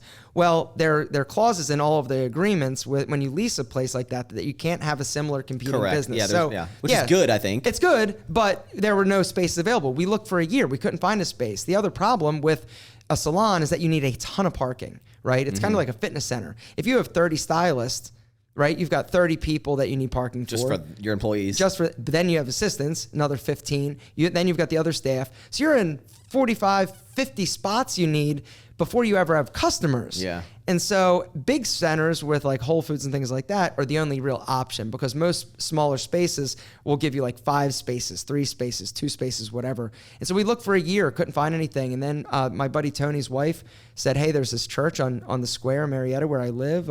It's been dilapidated and vacant for like 30 years, 35 years. Would you be interested in checking it out? I said, sure. And I loved it and knew that it could be something special. How much money did you spend renovating it? I bought it for $735,000, and then total was $2 million all in. And everything you do in your life is paid for in full in cash. Yeah. you don't take loans. I hate that. No, because I was in debt. I had to file bankruptcy, and so I had like $400,000 or $500,000 in debt when I had my fitness center, and that was, the amount of stress and anxiety that causes, and having debt is something I swore to myself I'll never be in that position. Now, that being said, I know every single person watching this is going to say, you're dumb. Yeah. You're dumb because you have the opportunity cost. And like, I get it. They also, the people that are calling you dumb are in no bad way. They're not making anywhere remotely the amount of money you're making too. Like, these are the people that have a very like average salary that are calling you an idiot with your money with multi-millions in your bank account. And it's fine because I sleep really well at night. Yeah. And I know, and I feel good that, and I also lived through the housing crisis and saw like everybody losing all of their businesses and all these bank-owned properties. And so I know that if the internet shuts down and I don't have any money, I'm not going to relatively speaking, like I don't have any debt. I don't owe anybody. And I also feel like when you have debt, it's a position of weakness. And for me, it was something that I remember paying off my house. I was like, yeah, like it was my birthday present to me because, I struggled my entire life. When I was 12 years old, I asked my mom for $1.25 to go get a piece of pizza. We didn't have it. Yeah. And so like when you think about that, and then you think about growing up on like welfare and things of that nature, which we did, and not ever having any money, I struggled my entire life until like 7 years ago, whenever it was that things kind of started to, turn around. When I had my fitness center, I made $24,000 a year. It's like, so for me, I never wanted to be successful because I wanted to make a lot of money. I never was successful because I wanted a nice house or drive a nice car. I just wanted to feel like I was validated because my self-esteem was so low from going through my mom was married a few times, but I had like 2 abusive stepfathers. And I lost my ability to basically stand up for myself. And so for my entire life, the only thing that I really wanted was to feel like I mattered and that I was valuable to people. Yeah. And so that was why I wanted to be a personal trainer. That was why I wanted to own a gym. That's why, I started YouTube videos. And so when I found YouTube and I found that, somebody was actually listening to what I had to say and actually wanted to know more, it was like I was hooked. And, just the simple fact that, I've made right enough decisions that I've been able to make and string some successes together. I'm not the smartest guy in any room, but I've been fortunate to kind of follow my passion and avoid fucking things up every day. I mean, man, to go from $500,000 in debt to be making well over $1 million a month, I was driving a beer cart like when I was in my 30s. When my business was shutting down, and I'm sitting there driving a beer cart. My business was like, and a beer cart's like you'll see the women, the girls, like the 22-year-old girls driving on a golf course with like booze in her car. The bev cart That's girls. what I did on the weekends just to put gas in my car. And I had this business that was shutting down and exploding around me. And the worst thing about it wasn't driving the beer cart, because that was actually kind of fun. I like being outside. It was that at that point when my business, my fitness center, the only thing I ever wanted in my life from the age of 12, it was that I didn't know what my North Star was. I didn't have any goals anymore. I didn't know what success looked like. Yeah. And so that was the hardest and the lowest point in my life was not having really a direction. And so, I guess we started talking about that because, when you talked about shutting something down, it's like one of the best things that you can do in life is fail. And so I don't want to fail. Yeah, everybody needs a failure, even if it's a small failure, because you go through so much energy worrying about failing in the worst case scenario. Then when it actually happens and you realize that you're okay, it makes taking risks and chances and just trying shit that you're interested in, it makes it so much easier, because it's like, what's the worst thing that happens? I shut down Enemy. I'm not going to be driving a beer cart and I'm not going to be having to file bankruptcy. Fuck it. I tried it. And the worst part about it is, having basically your ego get in the way of making good decisions. And it's embarrassing to tell people. And when you're online, you're telling the world that something may not have worked, or that you tried, and that's one of the other reasons why I think a lot of people prevent themselves from being successful or trying, is because they don't want to have to tell people that they failed or that they fucked something up. It's like an ego thing. Yeah, it's an ego thing. And so once you get that out of the way, you fail really big and bad, it makes it a lot more palatable to try shit. And so at this stage of my life, I would rather try shit and fail than regret not trying something. I think, dude, the way you answer everything is not in a bad way, but I'm like, your age has really allowed you to you've learned a lot of shit in the years. And even me, I freak out all the time, and hearing someone who's more successful than me, older than me, been through more shit than me, hearing your perspective on a lot of things that I struggle with, whether it be even social media content, businesses, having that kind of stepchild. You're like, I don't know what to do with it. It's not as successful as I want it to be, but my attention's pulled everywhere. It's really inspiring to hear. It's super cool. And seeing you go from nothing to a whole lot of something is wild. And I want to wrap up the final talk in a quick way. Is another thing that you failed at was Shark Tank. Yes. You're a double Shark Tank failure. Well, no. But you got an offer. I got an offer a second time. You turned it down. Hell yeah. I didn't need Barbara's help. I guess a couple questions I have, because I think, first of all, I'm a huge Shark Tank fan. Everybody who's an entrepreneur, if you're not watching Shark Tank every night on MSNBC, you are totally missing out. I own every single episode on YouTube, and I've seen every single episode of Shark Tank, twice. Yep. I own all of them. Yep. So first of all, how do you get on a Shark Tank? I went to abc.com and sent an email, audition. And then how long until you sent that to they're The first time I sent the email on a Friday, Monday, I heard back from them, said, hey, send us more information. I was filming 3 months later in Los Angeles. What? Yep, from 3 months. It was 3 months from the time I sent that audition tape to the time I was filming. Yep. And okay, so when you go in, I'm assuming everyone just was seeing the show. The second time was different. I basically reached out and said, hey, I got a new business. I'm killing it. And they're like, sure. And I said I was killing it a little more than I was killing it, just because I wanted to have a good so story. on the like pitch of I want to be on the show, did they ask how's your business doing? Like revenue wise? Oh yeah, they jam it. They literally jam it used to be worse than it is now, because back when I pitched the first time, the Sharks would actually, and Mark Burnett production, there was a clause in the thing that they would get a piece of your business. And so they really did an incredible job really vetting all of the entrepreneurs, because they don't want these, like, what you see is as real as it gets. There's no, the Sharks do not know about your business before you step in there and pitch it. You pitch it. Here's a funny Shark Tank story. So the first time I'm out there, right, it was like you're so nervous, right? You're really scared, and the way that it works is they swing open the doors. It's completely dead silent.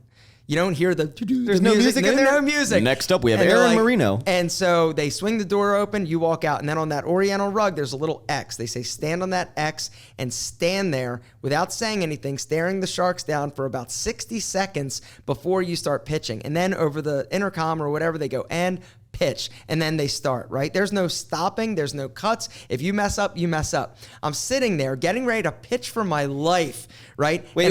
So for 60 seconds, you're just staring at them. And they're just staring at you. Yep. And they're getting all those like uncomfortable looks, right?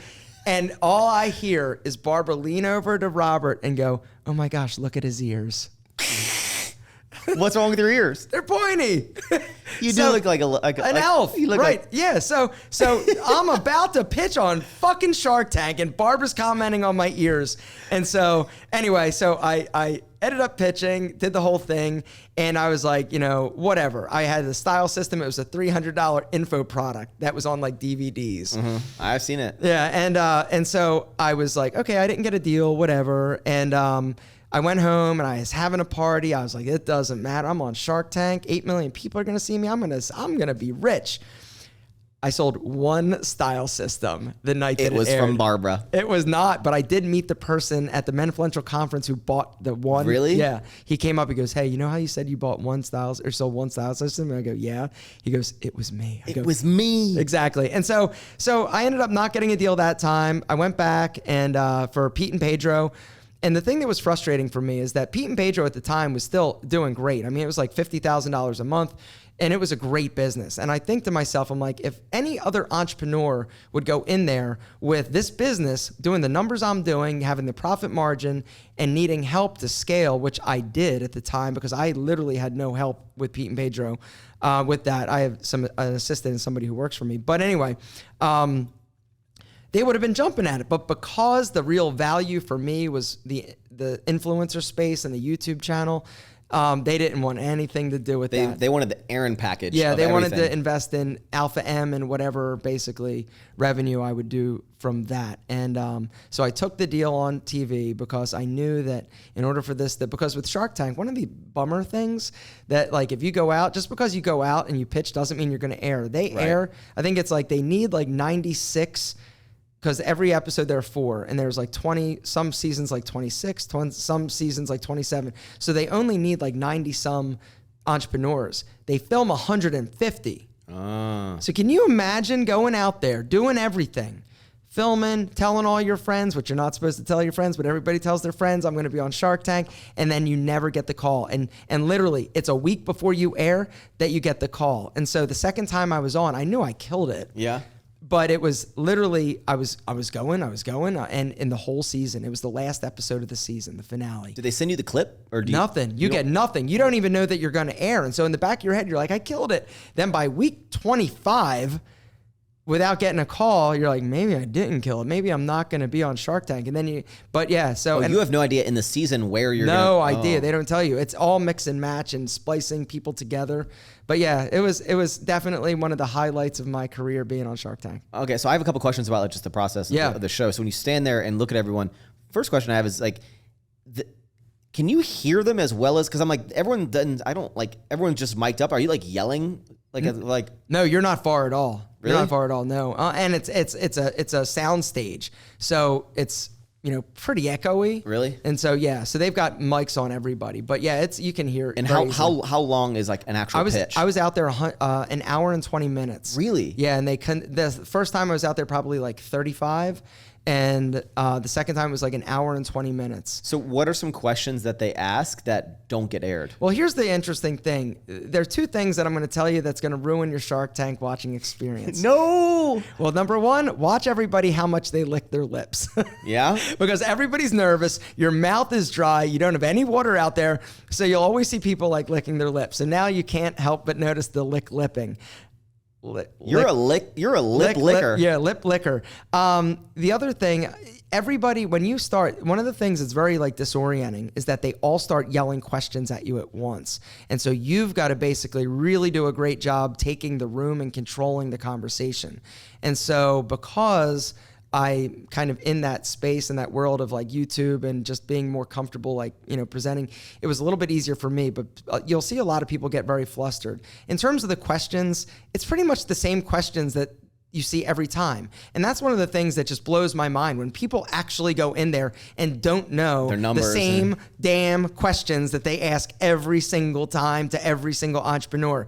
What's your customer acquisition cost? What are your numbers? What is your burn rate? What is this? What is your that? I don't know my customer acquisition cost. But if you were going Shark Tank, you would. I'd Google how to find customer acquisition costs. And yeah, that's exactly how it is. So you say it's like the same questions, but if you're on there for an hour and a half, like what's like some stuff you talked about that never aired? Like what's like random questions that just never went on the thing? Because they grill you about everything. I mean, Max, you realize like it's a blur. I don't know what people would ask me for an hour and a half of like, I'm going to invest in you. I can't imagine all the questions that they would ask. I don't know why. I don't know what the hell I talked about for an hour and a half. I can't, like, it's kind of a blur at this point. It was season 7. What are they on now? Like 14?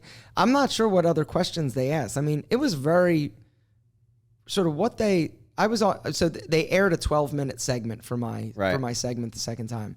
So it was I can't think of, other than my ears, I can't think of anything that they really asked me that I got hung up on. What makes it different than other product? But just the normal stuff. Are you going on Shark Tank? No. A lot of people want me to go on Shark Tank, and super easy to get on now. But see, to be honest, so here's my thing with so everyone's like, you should take sour strips on Shark Tank, and I have I'll kind of talk about it a little bit as we kind of we're gonna dial. How long have we been going? It's like an hour and 40 minutes. This is a good one. I think it's great, man. I wanted to learn so much. But with Shark Tank, so everyone wants me to go on Shark Tank for whatever reason. But in my mind, I'm like, first of all, like people like Mark Cuban or whatever hates anything bad for you. So I'm like, I don't think he wants any sort of like candy. But in my mind, I'm like, money will not really solve your problem. Solve my problem. It's like I need someone with manufacturing expertise in the candy space. And I don't know if any of these people... Which are only a few of them. Exactly. There's only a few players. Exactly. Go on. And so... But I also, it's interesting because you'll go on sometimes and people who have, it's interesting how Shark Tank works. Some people go on, have terrible sales, and they're basically like, you have no sales, I'm not interested in your company. But then sometimes you have no sales, oh, I'm super interested because you have low sales. Sometimes you go on, people have amazing sales, and then Damon is like, why are you here? You have such amazing sales, like you shouldn't be here. You should be giving this to someone who doesn't have any sales. Which is the most ignorant. But I'm like, wait, so, and Mark's always against that because he's like, who cares? Like, they worked hard to get here. But I'm like, wait, so you want some sales, but not too much sales, but they want the big companies to invest in that, are crushing it. But I walk in and I'm almost like, they'd be like, what's your business? I'd be like, I have sour strips. I'm going to do $10 million this year. And in my head, I'm like, they would probably blow them away. Yeah. But I'd also be like, here's the other problem with you going in there with that company, with those sales. It would look funny. Like, first off, you'd be like, I'll sell you, 5% for $1 million, like 5% for, and that already is like a non-starter for them. Like they hate when these big companies, a lot of it is the valuation. Now, the way that they value companies is stupid, right? Kevin O'Leary's always like, you're only worth your EBITDA or something, but and that's, so the value that they they do, is crazy. But yeah, you're too successful.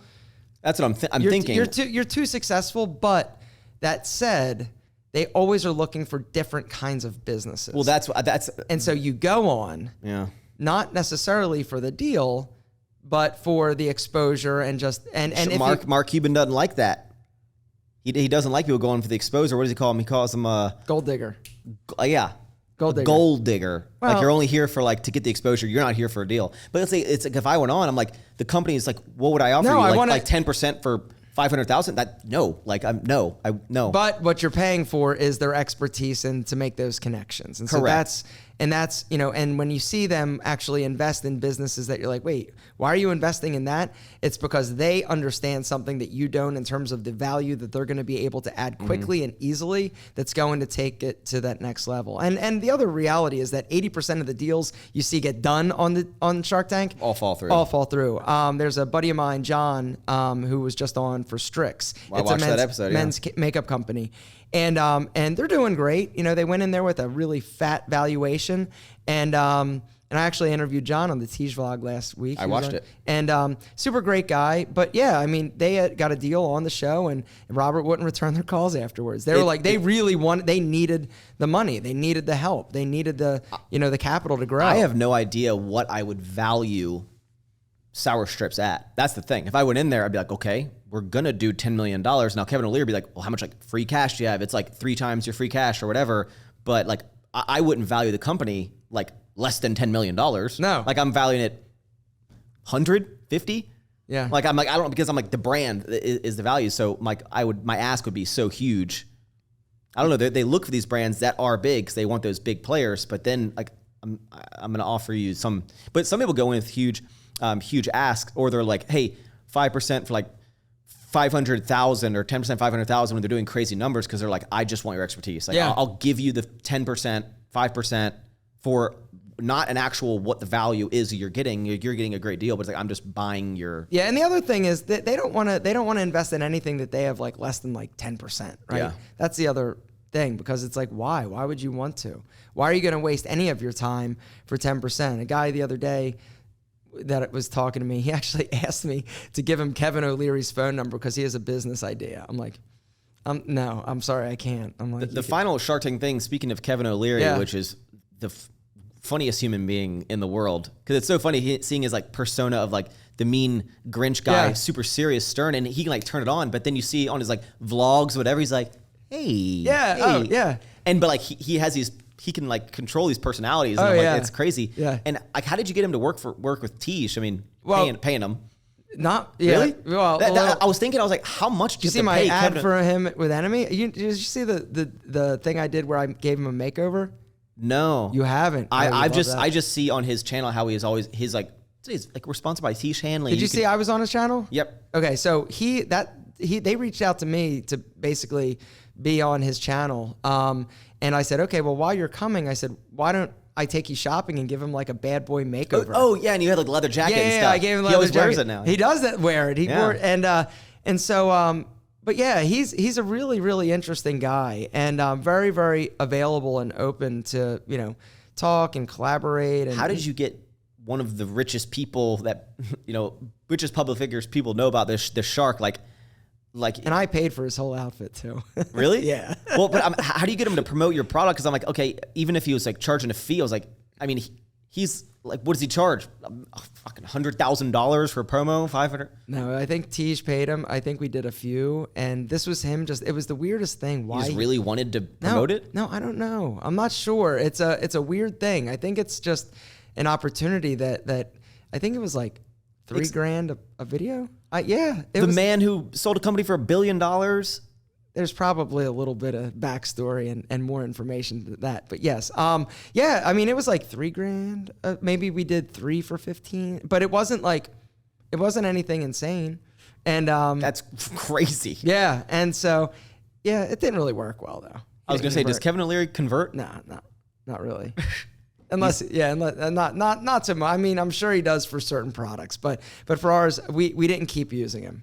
Oh, super cool guy. He also doesn't sign like, hey, you can't use my stuff in paid ads or something like that. He just like he signs that. He doesn't even ask about that. I don't think I would care. Like you could, if we did like a promotion, I'd be like, you can use whatever. Like I get the benefit you're gonna get from that. Yeah, but if all of a sudden, like it happened with me with the Flex belt. Oh. They just started spending like $1 million in advertising to pop me everywhere on something, that was not cool. And so, but yeah, so he doesn't care until he sees it, and he cares. Yeah. So cares until he does, or he doesn't care until he does. Exactly. Well, dude, you have an amazing story.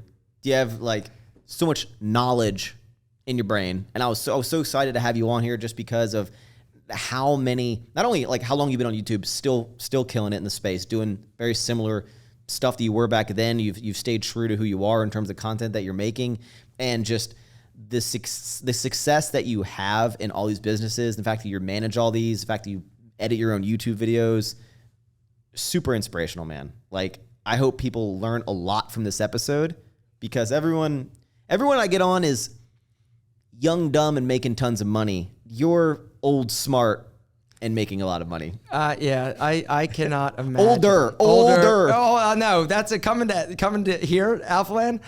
I told my wife, I'm gonna feel old, fat, out of shape, and broke. And I turned 33 in like 2 weeks. And she goes, "You're good enough to be anywhere, sweetie." I go, "Thanks, babe." Here's your sandwich for lunch. Exactly. I'm like, "Thanks, Mom." But yeah, Max, this is incredible. Also seeing your success and hearing your story is amazing. And I tell people, and I brag on you with, sour strips and everything that you've done. I don't know. We don't really talk about Ever Forward, but what you've done with sour strips is incredible. I was talking to my buddy and told him about you, who was head of logistics for Hershey. Really? Yeah. And he was like, "Oh, he's in the gummy space?" I go, "Yeah." He goes, "There aren't many that are outside of, and so he was super, and he was talking about how they make it and the flour and the pressing and all this. And so anyway, I'm super proud of you, and it was great to be able to finally come down here and meet you and hang out. And this is a great opportunity for me. So thank you so much. We're, enemy.com. If you want to go, and there'll be a discount code. The code is going to be MAX20 for 20% off. On Enemy? On Enemy. Go. That's right. Yeah. Get yourself some sick sunglasses. Enemy.com. Exactly. So if you want to know, I know we didn't talk about Ever Forward. Because of how Sour Strips has grown, Ever Forward is my enemy in terms of like how I feel. Like it's like, how much are you doing in revenue? The peak we ever did was year 4, did 1.6. Okay. Then at that year was 2019. I started Sour Strips in September of 2019. So basically, to give the growth of it, it was Ever Forward started with it like 250. Next year did 250. The next year did 600. Next year 4 did 0.2. Then in 2019, I might be getting my years mixed up, but we did 1.6. Sour Strips started, dropped to 800,000.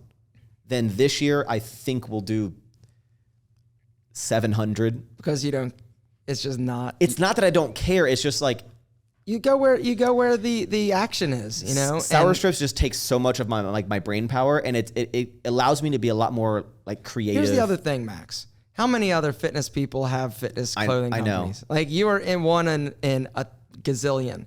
But what you've done with Sour Strips is something different. You took a hobby and a passion, and because you didn't find any candy that was like really sour, you decided to take a risk, throw $50,000 at something, and it was kind of like who knows? Who does that?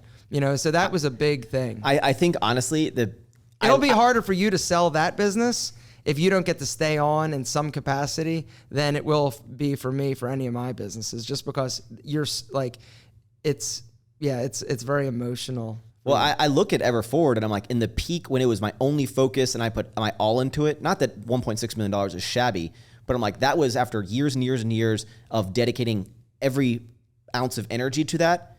And what else And sucks? then I start Sour Strips and it does 4 times that in the first year. And I'm like, what else? Maybe I wasn't meant to do. You know what else? What? Nobody returns candy. No, they don't. Hey, you'd be surprised, man. Some people will get customers. Those people that return candy, you should be ashamed of yourself. You're horrible people. People be like, I didn't really like this flavor. I'd like to send it back. Yeah. It's like, just throw it away like anyone else does with like chips I don't like. Exactly. So, and the apparel business is a logistical. It's a clusterfuck. It's a clusterfuck nightmare. One of my businesses that failed was M Apparel. I had M Apparel back a long time ago, where I went to like Alpha Broder and bought all these like blanks and stamped like a little M on my sleeve, and I was buying like alternative apparel like stuff, and it was cool, but yeah, it was a disaster. To be honest, I see so many people making crazy money in clothing, but if anyone asks me, like, I'm thinking about starting a clothing company, like, what's your advice? I literally say, like, don't start. Don't do it. A lot of people on the vlog, the Tiege vlog, will say, I want to start a clothing company. And I'm like... my best advice to anyone would be, like, get into the graphic, do screen printed. Like, do it local, do it screen printed, and build your business by the graphics you're doing on your t-shirt. Like, do not get into cut and sew, oversee. I was like, it is a nightmare, an actual nightmare. And when you scale to like, what Christian's company, bro, the amount of money you need to have for inventory, you're looking at millions and millions and millions of dollars of just clothes sitting, and then millions and millions of dollars for the next 6 launches. And the overhead and the it's just... That's what I know. And the other thing is, if you don't sell it, right? Mm-hmm. If you don't sell it, or you get a return. No idea. You got to buy it 6 months ahead of time. You launch it, it doesn't do well. You're like, I didn't know this. Maybe if somebody doesn't like Dusty Peach, the color, you're fucked. It's crazy, man. Live and you'll learn. But thank you guys so much for tuning into this episode. We'll have all of Aaron's social media businesses down below. Cool. To be honest, I'm gonna put your main YouTube channel. But I think you should check out the Tiege Hanley. I do too. I think you should check out. You need to change the name. It should be I know.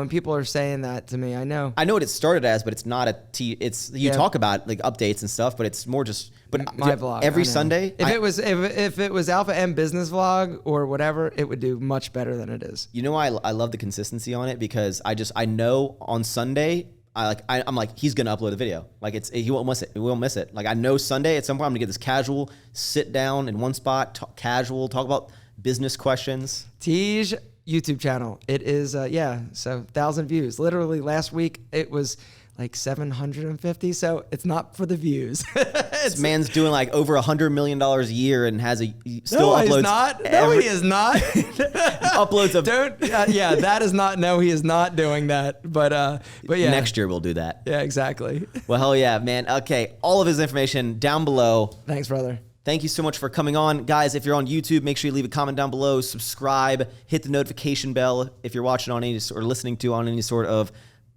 podcast streaming service. Give us a positive review. Thank you so much for tuning in. Eat more sour strips and never forward. Peace. That was good. That was solid. That might be like the longest podcast yet. We were going.